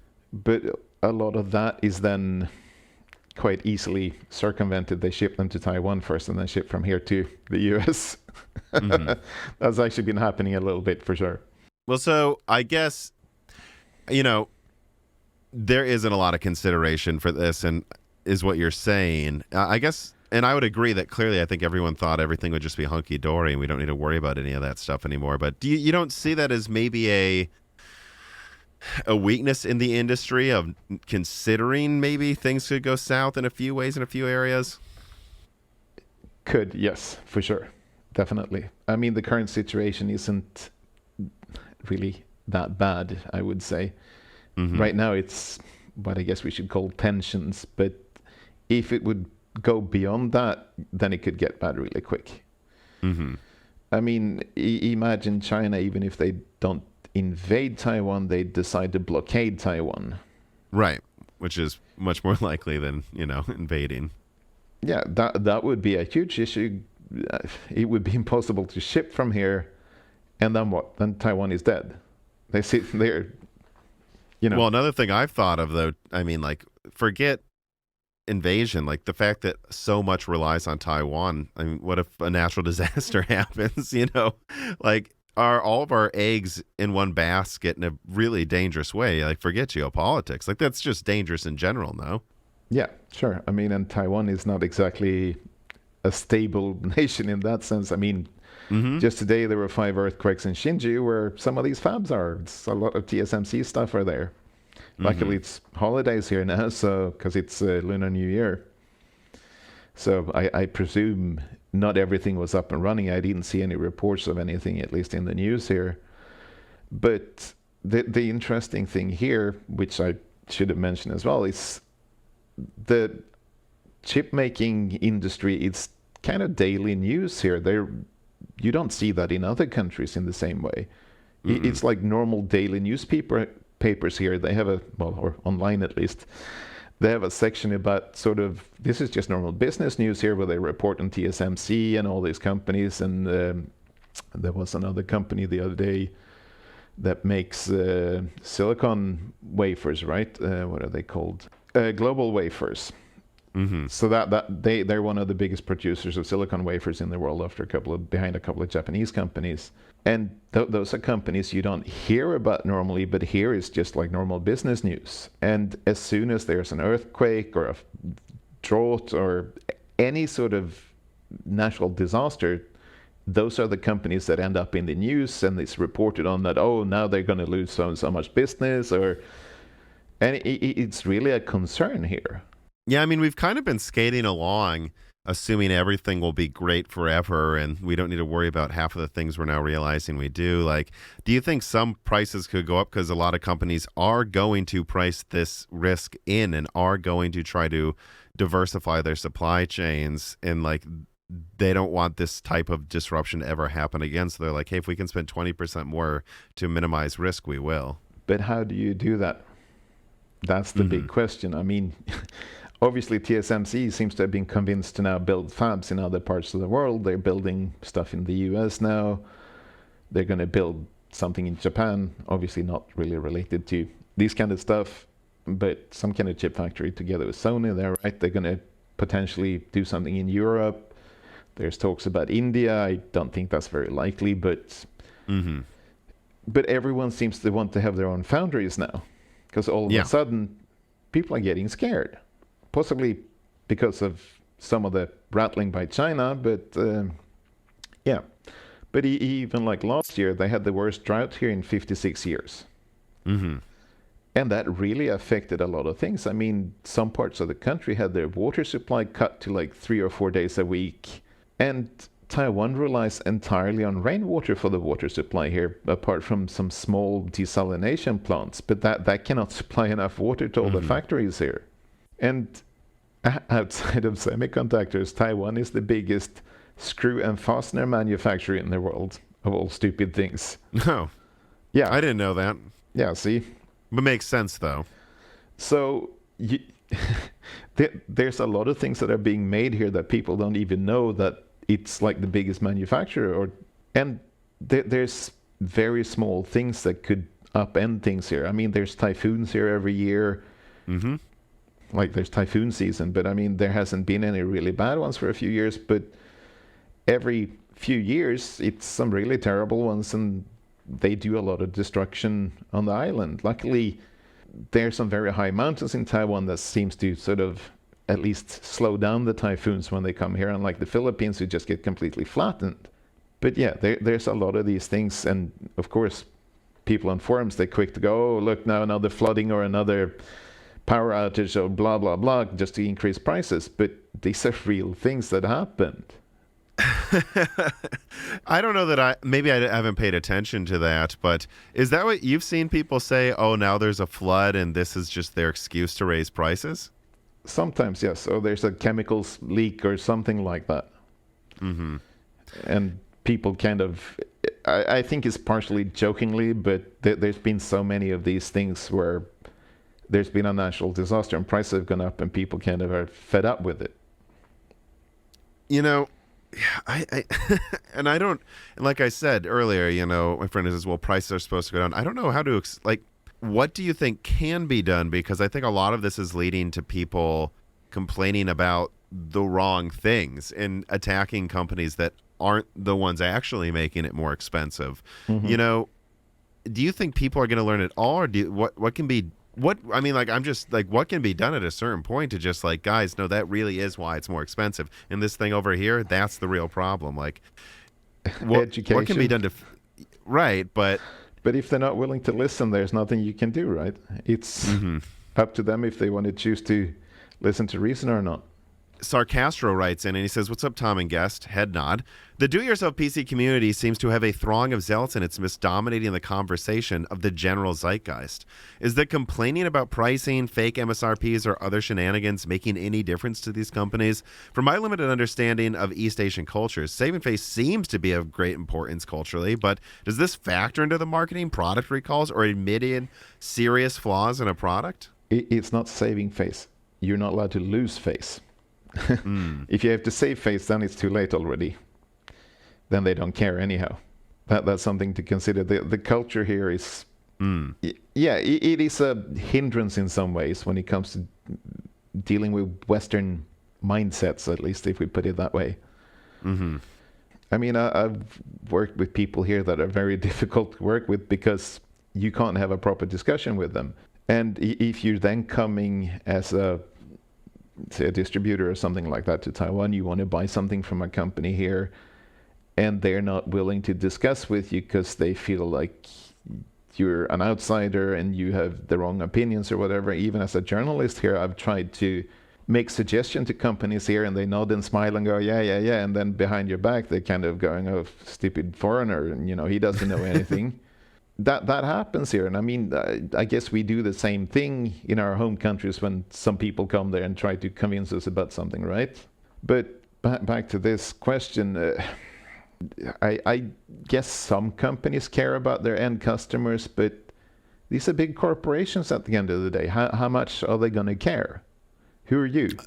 I'm curious, because that is why, like, I've been trying to not justify or normalize higher prices or anything like that, but I'm trying to say, like, but if we complain about the wrong thing, it's only going to get even worse. Like, it seems like there's this treadmill going on where you see every graphics card and product get a bad review because it didn't price what they wanted it to, but half of them were priced away for a reason and half of them were not.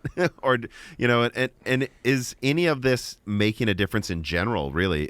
I'm just asking your opinion, like, and is any of this, you think, doing what I'm worried about, actually making the situation even more worse because they're pointing at the wrong thing? Yeah, good question. It's a big question, but I think you're an interesting person. One of the few people I could even have this conversation with.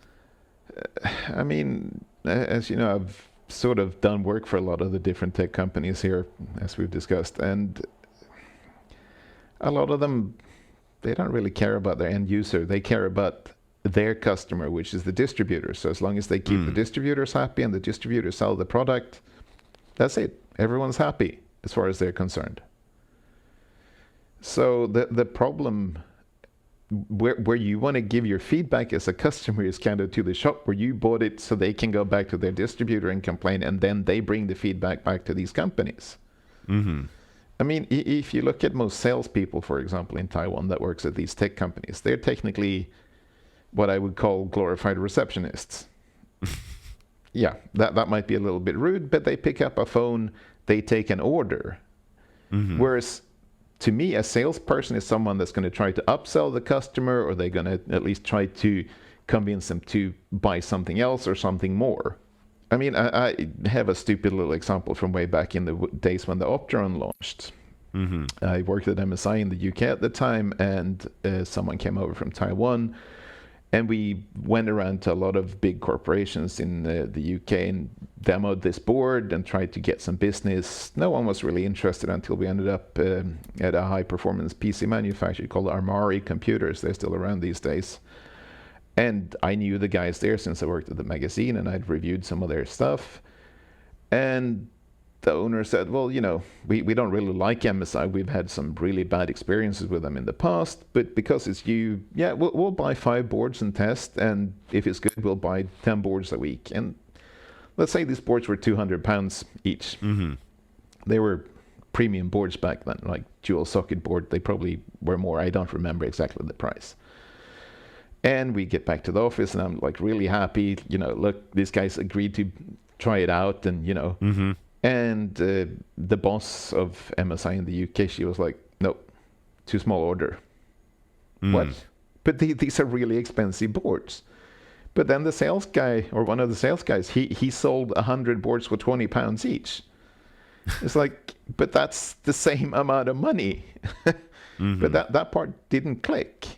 So yeah, without saying which company it was, the automotive supplier that I worked for, that was one of the things that allowed us to start getting so much business. Is we were willing to make less to start the business and then try to get more, you know. And a lot of our competitors wouldn't even talk about something if you didn't buy 10, like 50,000 parts of this, whatever they're making a year.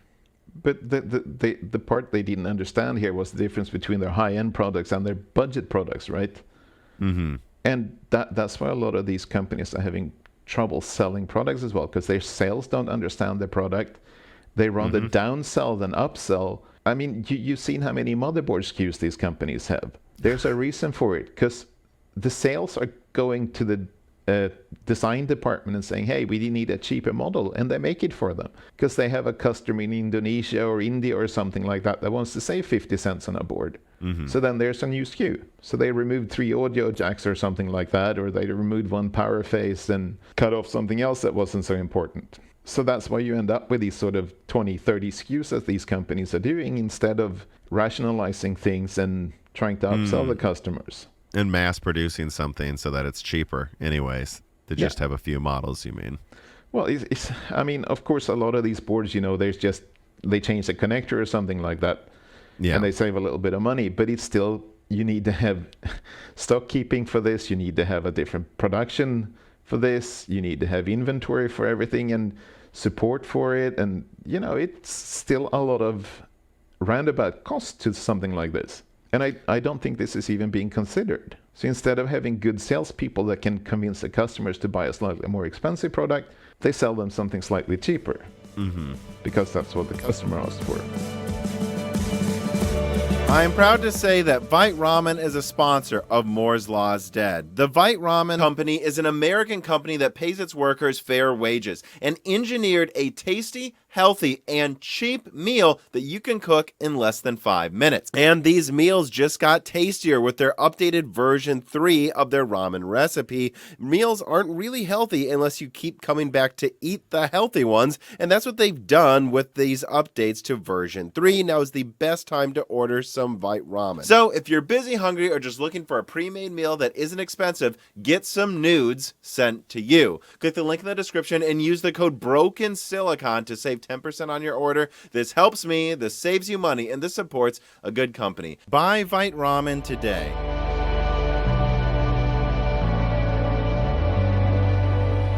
And moving it back to like graphics cards, though, I guess I literally, this is in the back of my head, and I think, again, you're one of the few people I know that I think might have an interesting answer for this, but are bad reviews for graphics cards making any difference? It's a hard question. People get mad I even ask the question, but everything being made right now sells anyways, good or bad. You know, how important is that review, do you think, moving forward? And I'm asking because I'm not saying I don't think it is, but I am saying if everything sells anyways, and especially if you have fanboys that buy anything that their company they like makes, I do worry if it's like eroding on like, because if that really erodes, that's very bad for feedback and getting what we actually want. Okay, one thing that needs to be understood that Taiwanese companies, they love winning awards. Mm-hmm. So a good review, that's the marketing department's bread and butter. Mm-hmm. So yes, good reviews matter. Bad reviews, well, they're bad reviews. And I don't know if they really matter. Because, as you said, most things sell anyhow, and most people don't read reviews. Mm-hmm.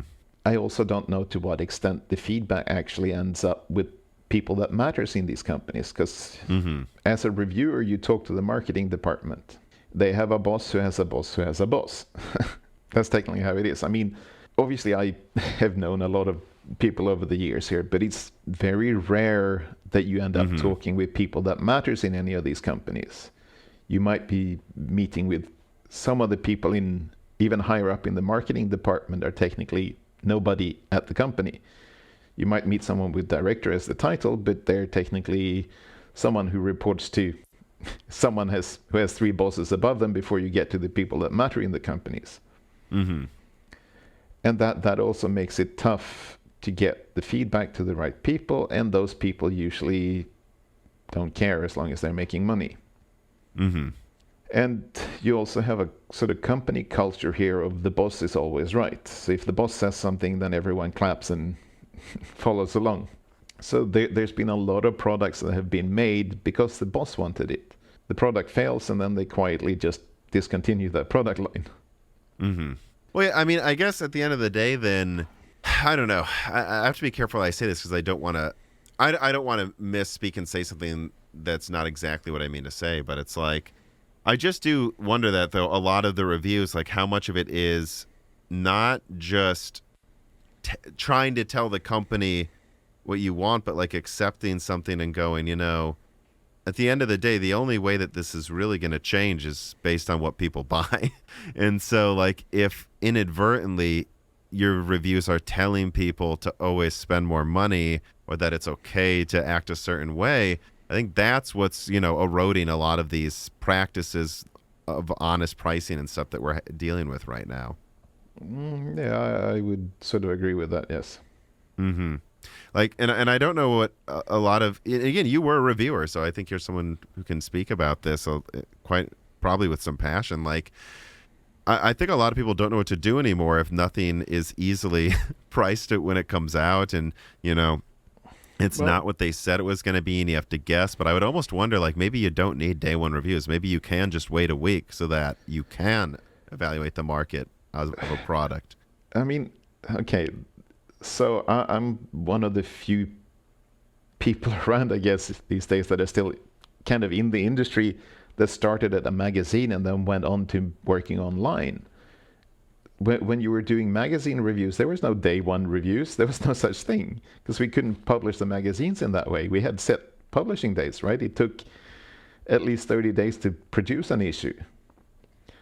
So it was just a non-concern. Mm-hmm. As things have moved online, this whole day one review things has apparently become a thing rather than doing a thorough, proper review. And to sort of get all the information you need, make sure you have the right drivers and all this. So we're seeing a lot of sort of sites that are putting out kind of half-assed reviews, I would say, without being rude to the industry in general. But it takes a lot of time to test a graphics card, right? It's not something. And I think a lot of people think more graphs means it's better. It's like, well, but aren't we supposed to advise people on what the best product is, whether we like it or not, for that? Sure. And at this point, in a world of shortages and increasing demand and everything has silicon, I'm wondering if a good review needs to wait a little bit before they give you advice. Because it's not enough to just say it performs this way, but like, what if it turns out you can't even buy that one? I mean, one thing we're not seeing at all anymore is what we used to do back in the days is group tests, where you compare multiple brands and multiple versions of the same product against each other. I mean, we used to do 10 or 20 graphics card per group test. Yeah, I remember Tom's Hardware used to do that a lot, even just 10, 15 years ago. Yeah, but no one does these things anymore. Mm-hmm. It's just not a thing. And if you're getting one product on its own in isolation, what are you comparing with? Yeah, you're comparing with some past products maybe, but a lot of these sites who are reviewing kit, they only get one card from one manufacturer sometimes as well, which might not be a fair sort of presentation of the product as a whole compared to what some other competitors did to maybe made a much better version based on the same chip, right? Because as we discussed earlier, cooling could be one of those issues where, wow, this card runs really hot and is really noisy, whereas their competitor made a really quiet and cool card.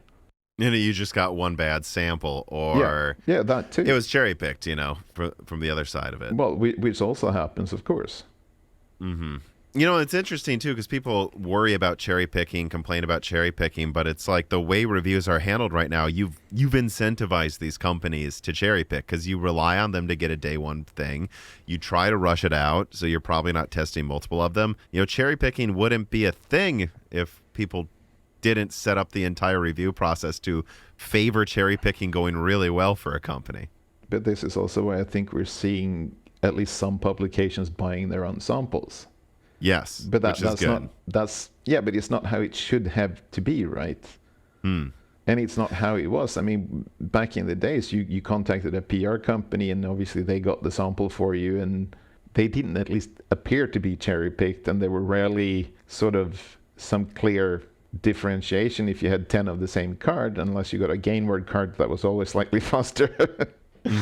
But yeah, it's just these sort of, I guess we've gotten to a stage as well where graphics cards are a lot more, how to put it, they're the same yet not the same, because a lot of the vendors are doing their own little tweaks. Coolers are a lot more different. Back in the day, it was all reference coolers with a different color or something like that, right? Yeah, with a different girl holding a sword on the fan. Yeah. Now we're at the point where everyone does their own sort of unique kind of cooling, for better or worse, and that seems to matter more than pretty much everything else, except maybe some other power regulation and some overclocking bits and whatever. But yeah. Well, I mean, I guess the question, well, actually, to your point of like it shouldn't have to be that way, I would just say, I don't know what it should or shouldn't be. I just know that if we act a certain way, that's how it's going to be. Yeah, for sure. Like, how do you think reviews should be handled? Like, if you're in charge of like a major tech, whatever, like how ideally would we be doing it so that it isn't easy to manipulate us and that we can get the full picture of what a thing will actually cost before recommending if someone should buy it? Well, first of all, I think Nvidia and AMD should set different deadlines, have reviews like a week ahead of retail availability, because that gives reviewers enough time to work on their reviews. It gives people a fair chance to read up on the products and make a sort of educated decision in what they're purchasing. And this is something that shouldn't be very hard to coordinate with the sort of graphics cards or motherboard or whatever manufacturers.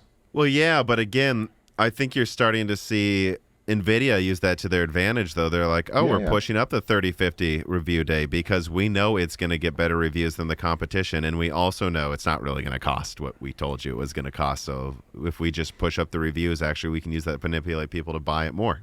But I think, again, they're playing these different websites against each other as well, where they're making them compete to be first with the reviews, which is not a good thing.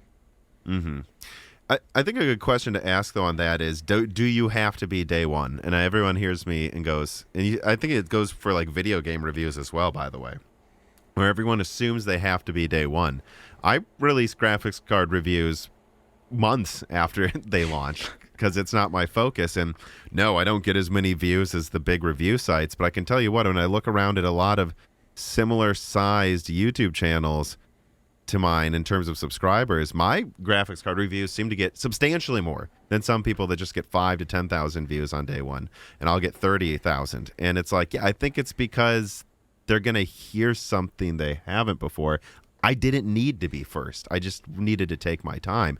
Do you think people are assuming they need day one reviews and it actually might not be benefiting them as much as it might to just have a more take your time to actually think about it and use it for a long time and evaluate if it'll cost what they say it will. I think it's become one of these, what is it, FOMO kind of things. Mm-hmm.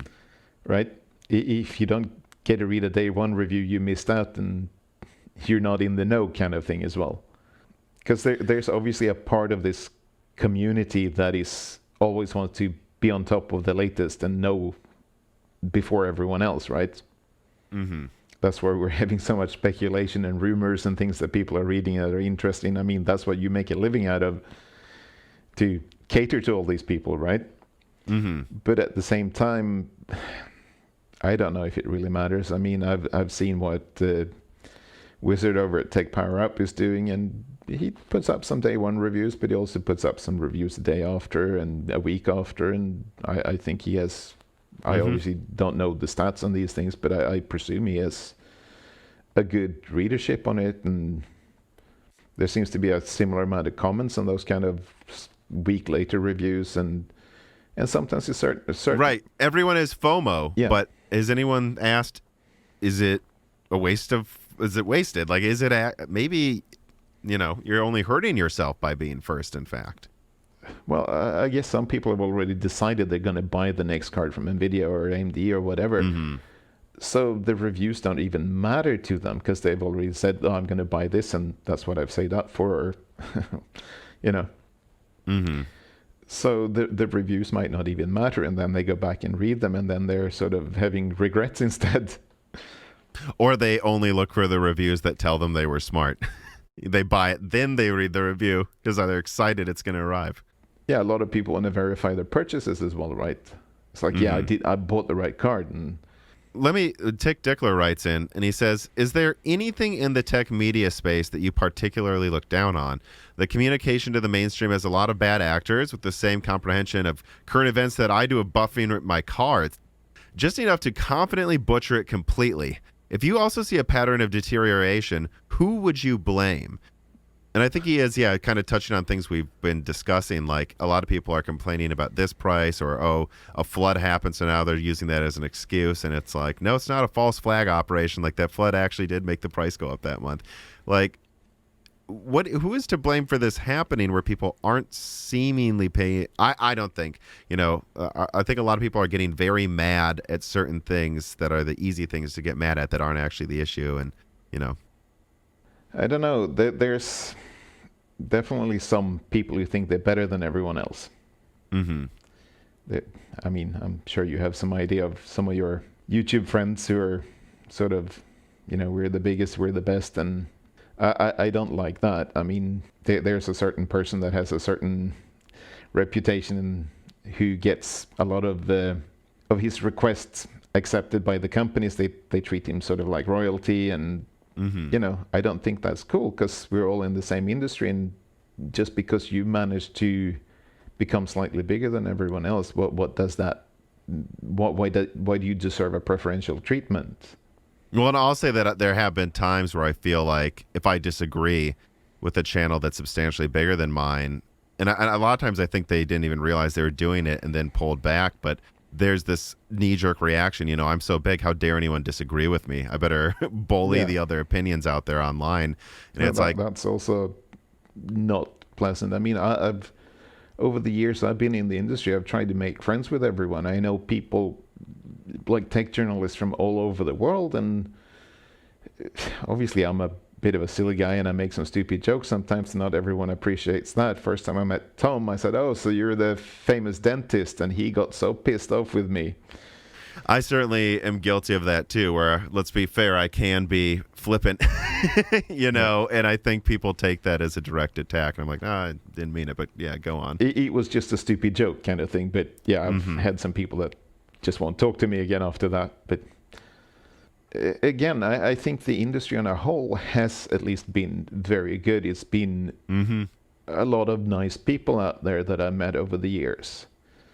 But recently it seemed to have taken a turn to get kind of a bit nasty, with a lot of finger pointing and sort of people pretending to be something they're not. And I don't like that. I mean, yeah. I mean, without saying anything, there are I talk to a lot of YouTubers that come on my show as guests, and I talk to them offline, and I think a lot of them really do genuinely want to get better at understanding what's going on and are getting better at it. I think there's others that have, millions of subscribers, and they're like, I don't know if that guy can even run a benchmark correctly, but because he's Yeah, got yeah, so many exactly. subscribers, he's just attacking people on Twitter because he thinks he's the best. Yeah. No, but there's definitely a lot of that. And then you're getting sort of the so-called influencers, which is just Mm-hmm. so things are also changing, but some people are stuck in the old ways and they're not willing to change because "Oh, I've done this for the past 5, 10 years and you know I've never had any complaints from my viewers or readers or whatever." But I think you need to adapt and move with the times a bit, and that's also something that's really hard. And I guess just to bring it full circle on this conversation one more time, like, I think you're seeing a lot of the finger pointing and a lot of the anger and anti-social, shall we say, behavior towards each other coming from, honestly, a lot of people are under a lot of stress right now. Yeah, It's sure. been a stressful few years, and a lot of the reviewers are under more stress because there's this disillusionment and malaise that seems to be going away a little bit. But there was over a year where like every tech tuber just got their views cut down in half. If they were lucky, a lot of them, they were cut down to a tenth of what they used to got because of the loss of interest. And then, it makes them rush out reviews even faster and get even more stressed out if they get less views. Like, But again, this like, this kind of takes us back to what we talked about earlier about commodities. I mm-hmm, mean, computers are commodities these days. They're nothing special to most people. So people get different interests. I think when I started, at least, you had to learn how to use a computer. You had to, DOS was like the operating system. And, these days people buy a tablet and thinks it's a computer kind of thing, which, mm-hmm, yes, it is, but not in the same sense. And someone that starts with a tablet, they could never fix a problem with a proper computer because they wouldn't even know where to start. mm-hmm. And I see some of the older generation on Twitter and whatever, they kind of complaining about this, that, these people who starts out now, they're useless. They can't even work in the industry and blah, blah, blah. And yeah, we've kind of gotten to a point where people don't, they buy hardware to upgrade their computer. They buy an SSD or something and they don't even know how to make it work. Mm-hmm. So it's kind of, I think a lot of the old timers, if we put it that way, we're kind of starting to lose interest because it feels like it's just same thing over and over again, and it's getting more and more expensive, and this hobby is now kind of to the point where it's not worth it anymore, so I'll go and do something else. And a lot of the new people, well, they don't have the attention span to hang around either. I mean, we've been talking now for a couple hours, and there's definitely people who don't have the attention span. And I've seen just this past week, there are people saying, well, I don't want to watch things on YouTube because I like reading reviews or. Mm-hmm. And I have to agree somewhat to that personally. There's advantages of video, of course. You can do things that you cannot do with text. But I hate watching graphs in a video because it's really hard to see what's going on. Mm-hmm. So there's pros and cons of both medias, and I think a lot of people have forgotten about the written media and focusing 100% on just videos, which doesn't work for everything.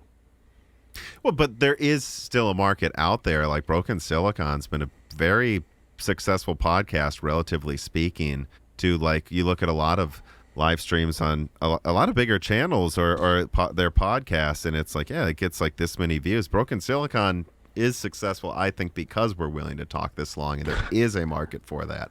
It's Sure. just a market that a lot of people have forgotten. And I guess a final word on this whole idea too. We're talking about how it's changing.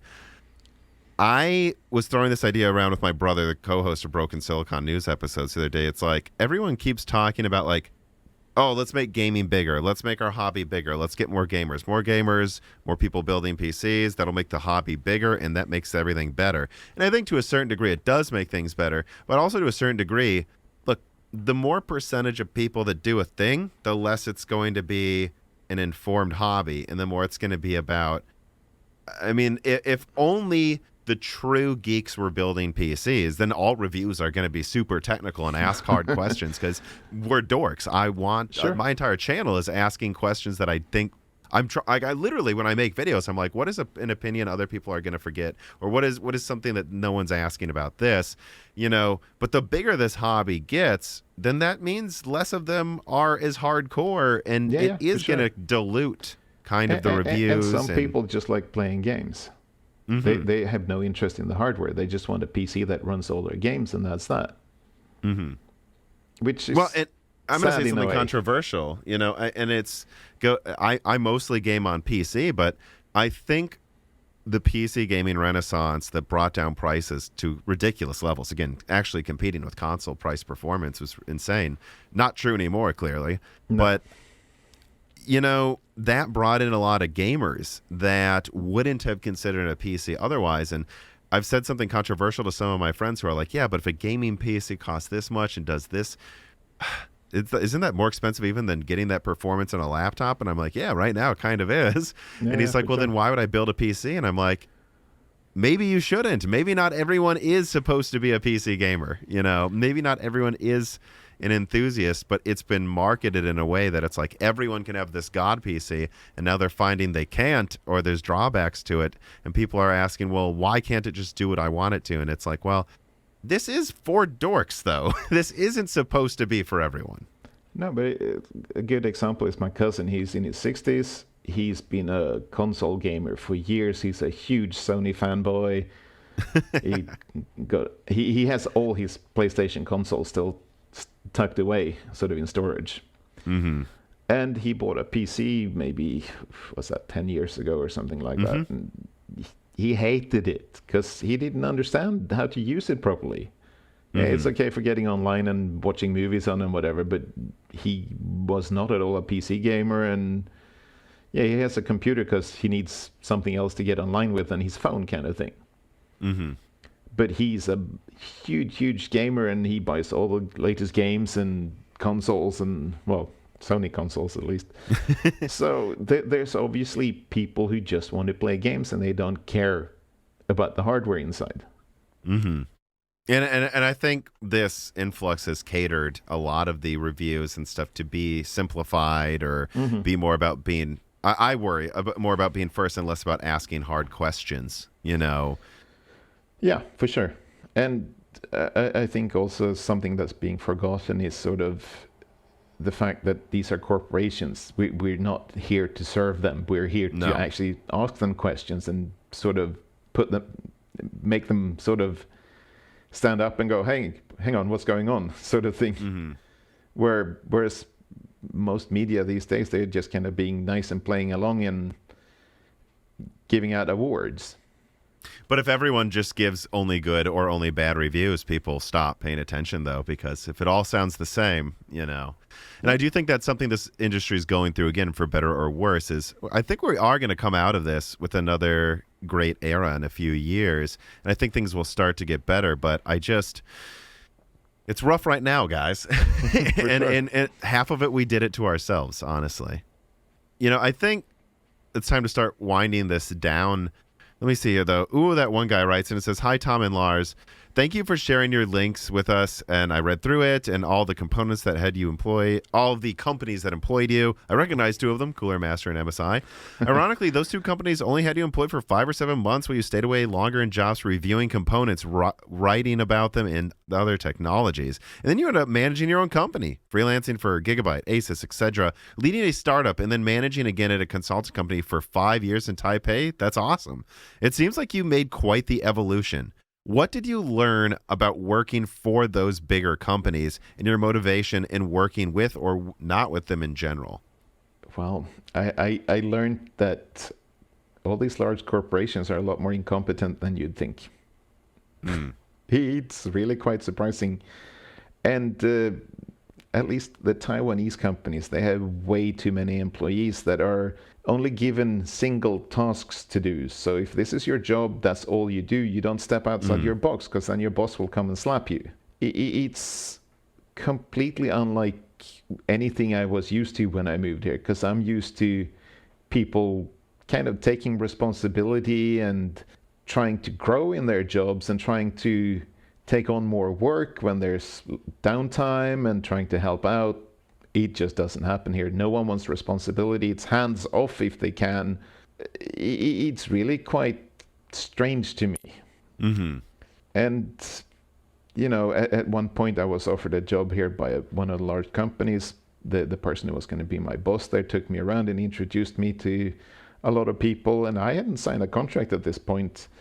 Went to the HR department and sat down and we had a discussion, and I read through the contract and said, well, this, and this is not in the contract. Mm-hmm. Oh no, we can't do that. Someone can see that then, and then they will ask for the same things. So I said thank you and goodbye and walked out of there. Because here, if it's not in writing, it means nothing. Mm-hmm. And it is very, very different to work here. And in some ways, I hope I never work for a Taiwanese company again, because it's not the most pleasant experience, I will say. Mm-hmm. And that's why you think you've enjoyed doing reviews and having your own company more so than working at the bigger ones. Working with the Taiwanese are very different than working for them. Mm-hmm. I mean, I've worked with a lot of really good people here. And there's some very smart people here. There's some very knowledgeable people here. But unfortunately, a lot of these big corporations have way too many layers of management, and they have way too many people that are hired to do these single task jobs that are just a real waste of space, I would say. Mm-hmm. And instead of sort of training people on the job, getting them to improve and move up within the company, people quit and go to a different company to get a pay raise or get a promotion. Mm-hmm. So the whole work culture here is so different from anywhere else, I would say. I obviously, I don't know for the rest of Asia, but maybe it's the same in this part of the world. But it's such a strange way of doing things, where I thought companies, they valued their staff, but everyone is replaceable here. Mm-hmm. So well, and so that's one thing I would say is, and I've heard actually talking to my parents the other day, you know, about different workforces now, people my age and younger. And a lot of it's like, well, you know, people don't stay at a company for a long time. They go and get a raise at another company. And I'm like, yeah, but people do that because they know they're not going to get a raise at the company they work for. Like, no one gives raises anymore. So well, that might have changed as well, but at least you used to get promotions, but not even that happens here. Mm-hmm. But the other sort of bizarre thing here is that people that have left, they've been somewhere else for 3-4 years, they come back and then get rehired and get a higher position and a higher salary. Yeah, you're incentivizing the workers to act that way then, you know? So that's something I don't think happens in most countries either. When someone leaves, they're usually not welcome back. Unless you're Pat, maybe. Mm-hmm. But, you know, you'd have to come back as something really senior then, right? Not just the next level up for the same job. Mm-hmm. But yeah, I think there's a lot of wasted resources here, and a lot of the companies here could do so much better if they just sat down and looked at how they're doing their businesses. Mm-hmm. It's really incredible, just like the marketing side of things here, how poorly they care about their branding. Like, one of the disasters that happened last year was the gigabyte power supply fires, right? Mm-hmm. And it took them so long to react on this and even sort of respond to this. That's not how you handle a crisis, but there's no crisis handling here. And these are sort of the things that corporations here really need to step up and realize that, you know, if you're going to do business in other parts of the world, you need to consider how these things are done there as well, not just how we do things locally. I mean, if you want to be a top brand in your industry, you think they would have a cohesive brand message, a marketing message, a company sort of look and feel. Mm-hmm. But they spend nothing or as little as possible on marketing. I tried to explain to them, why do you think Coca-Cola makes advertising? Because the first thing you should think of when you want to buy a soft drink, Coke. Mm-hmm. That should be the same with your brands when people want to buy a motherboard or a graphics card or something like that. But they don't get it. To them, marketing PR, that stuff, that's an expense.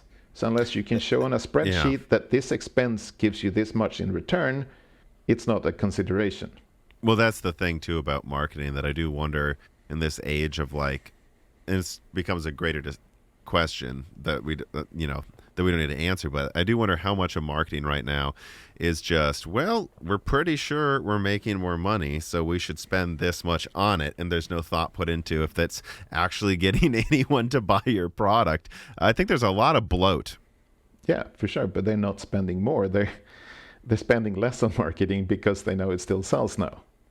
Mm-hmm. Well, yeah, exactly. But I wonder how much of the marketing is just there. It's like, just because you plaster a name on something or you put it on one thing doesn't mean it's helping. It's got to be marketing that advantages you. And the answer isn't either more or less. It's just, I just see so much marketing now where I'm like, that would never have made me buy that. No, exactly. And it's not just, tech products, right? But no. Yeah, I'm talking about everything. Like, I mean, some ads I can't think of a specific example right now, but some ads I see and I'm just like, yeah, but I'm not going to buy that. Why do you keep showing me this? And I'm going to buy this when I need it, not because, there are some products where I do wonder, well, yeah, like I guess some of them they don't do, but it's always like, I love when I see like an ad for like, or like Netflix or something. It's just like, Netflix, you have to have us. It's like, what are you advertising? We all have it already, but. Yeah, no, it's definitely some strange marketing as well. And now all these Taiwanese companies that are seemingly jumping on the NFT bandwagon, and it's sort of like, huh? I don't know if we have time to get into. No, but I'm saying that seems to be a thing they think they can market themselves, and people are just laughing at them. It's a new buzzword, so if they don't do something with it, they're behind the times. They're boomers if they don't have NFTs. I think a lot of them thinking it's like, no, this one's actually pretty dumb, guys. You might want to ignore this one. But I guess final question I have is just one big thing. We've skipped around a lot. We've jumped all over the place. But when it comes to the production, the manufacturing, the pricing, what causes the pricing of a product, what comes to your mind of like the things people are missing and like why products are actually launched a certain way or priced a certain way? Like, what do you think people don't understand in the supply chain that maybe they should? Not even the supply chain, but if you're not a company that designs your own products in-house, the big cost is NRE fees, non-recurring engineering fees. If you go to a company and tell them, hey, I want to make this product, they charge you an engineering fee that can be hundreds of thousands or even millions of bucks. So that's something that I think a lot of people don't realize. Obviously, the graphics cards and the motherboard guys, they have their own engineering teams in-house, right? But even so, there's a cost for those people, and that's being calculated into the cost of the product. And I think people don't even consider that as a cost because, these people work for the company. And I think also now what we've seen with all these sort of UEFI updates, BIOS updates for all the motherboards, I think the motherboard manufacturer are putting on a little bit for the engineering time to do all that as well on their new products. Because it's a cost to them and it's to no benefit of them, really. I mean, everyone is talking about AMD and, they promised some long support for AM4 and blah, blah, blah. But the motherboard makers aren't happy about that. They want to sell you a new motherboard, right? That's their business. They don't make any money to give you a UEFI update so you can use a new CPU in your old motherboard.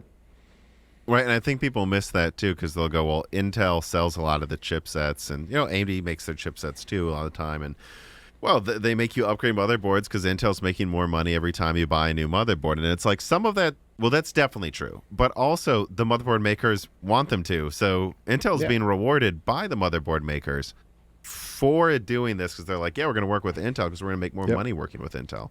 And obviously, Intel is also giving them a bigger NRE compared to what AMD does. AMD doesn't seem to have much at all at the moment. Hopefully that might be something where they will expand and realize that that's something they need to stay competitive as well.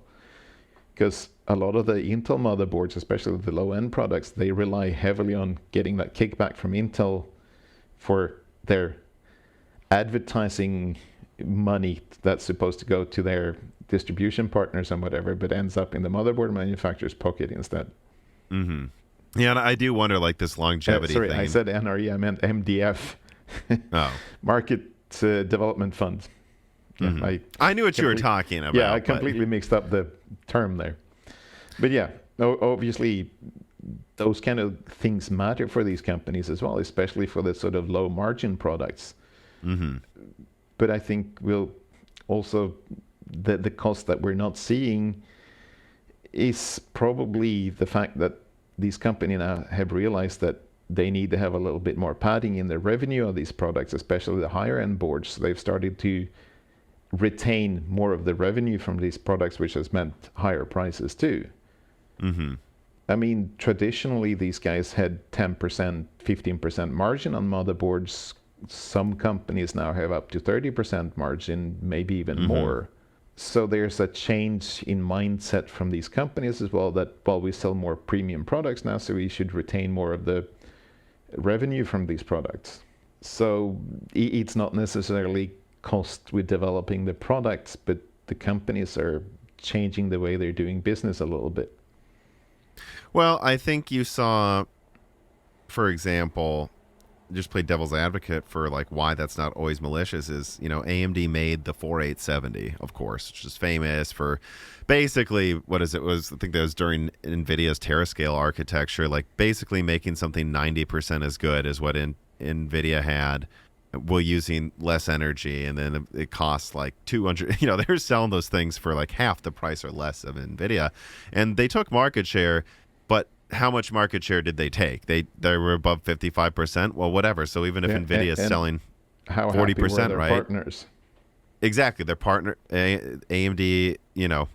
To the AIBs, yay, low margins. They're like, they don't want that. And even if Nvidia sells 40% of the market, they're making twice as much on the cards. They're gonna have more money for R&D.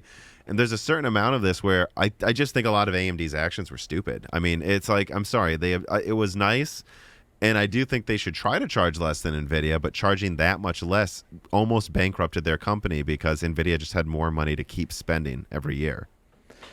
Yeah, I mean, I think that's what these companies in Taiwan has also realized, that we can't live on these sort of 10% margins that we've traditionally charged for our products, because we don't have the volume anymore. Obviously, now there's been a boom for all these companies, then they've had a better, like 2021 was probably, and 2020 as well, was probably the best years in like the past decade almost for some of these companies. So of course they're making the best out of it now when things continue to sell, but it's a careful consideration there by some of these companies, I think, by how much they dare to tack on their pricing. It's a balance, right? You want to make enough money, but you want to keep market share. And going for half the price of your competitor really only makes sense if somehow you think that's going to allow you to take the entire market. It has to be going for broke, but you're probably not going to take the entire market. So why are you? Or if your product really are that much cheaper to manufacture in the first place, which is rarely the case. Yeah, I mean, how many previous architectures where AMD's, actually has products like Vega that actually cost more to make than Pascal, and it's like, all right, guys, I don't know what you're doing. Yeah, well, that's the thing. I mean, we obviously don't know the real prices of a lot of these things, but it's still interesting that you trying to compete on price when you're more expensive, that doesn't work. Well, I guess, I'm not, there was quite a few answers given for that final question I asked. I mean, I think, again, it's funny. I keep coming to this at the end of a lot of these episodes when I talk to experts. I had a legal expert on recently, and he was pointing out, like, well, I think people just don't understand how many unseen things there are. Like, they didn't do that dumb thing because they're dumb. They did it because there was actually some weird regulation. And, like, a lot of these pricing and specs that look stupid sometimes, it's like, it's because, like, redesigning the die costs, like, $5 million, dude. Like, yeah, but that's something, there's been a lot, but there's been some of these people going, oh, why didn't they just redesign it? Yeah, because that's exactly it. It costs $5 million to retape out a chip. I mean, I'll tell you a short little thing here. VIA has a division called VIA Live, They make a lot of the USB stuff, right? You've seen their chips on some things, I'm sure. And they hired a guy to design a USB stick controller. And he was apparently very incompetent, screwed up the first time. They taped it out again, still didn't work. Taped it out a second time, still didn't work. And the guy got fired because he cost the company a lot of money. So these things happen as well. And if you're doing that for a GPU, then, yeah, you're never going to work in the industry again. And I think AMD has had problems having to retape things out too. All of these companies have at some point. And I think they're just realizing like, well, we're going to design it specifically for this, and we're going to stay the course because launching on time is half the time the best thing you can do anyways, and then the next one will try to make that better. I think another final note to end on too is just we've kind of been dancing around this. A lot of people assume maliciousness or something, for a reason something turned out a certain given way. It's like half the time it was just a mistake, guys. Or incompetence, or like some guy in the supply chain messed up something, literally, and then there was a fire, and then that's why that happened. Well, wasn't it Asus who were mounting some components back to front on some of the motherboards recently? Oh, yeah. Yeah, typical example of like some supplier put the chips the wrong way around in a tape reel. And it was only some of them, right? Because it's not everyone having this issue. And you don't, as a manufacturer, you're just going to assume these components in the tape reels you have in the SMT machines, you just mount them in and you expect the components to be inside this right way around. But obviously something failed during inspection there or testing at the factory, I don't know, or maybe it required a certain amount of time or load or something before that problem to actually appear. But it shows how simple it is that something goes wrong because one of your suppliers screwed up a little bit. Yeah, and then there's a cost to more expenses, and there's much more going on behind the scenes, people, than I think a lot of people give credit. But I think we've been talking for quite a while. I know it's very late where you are in Taipei, and I want to thank you for coming on.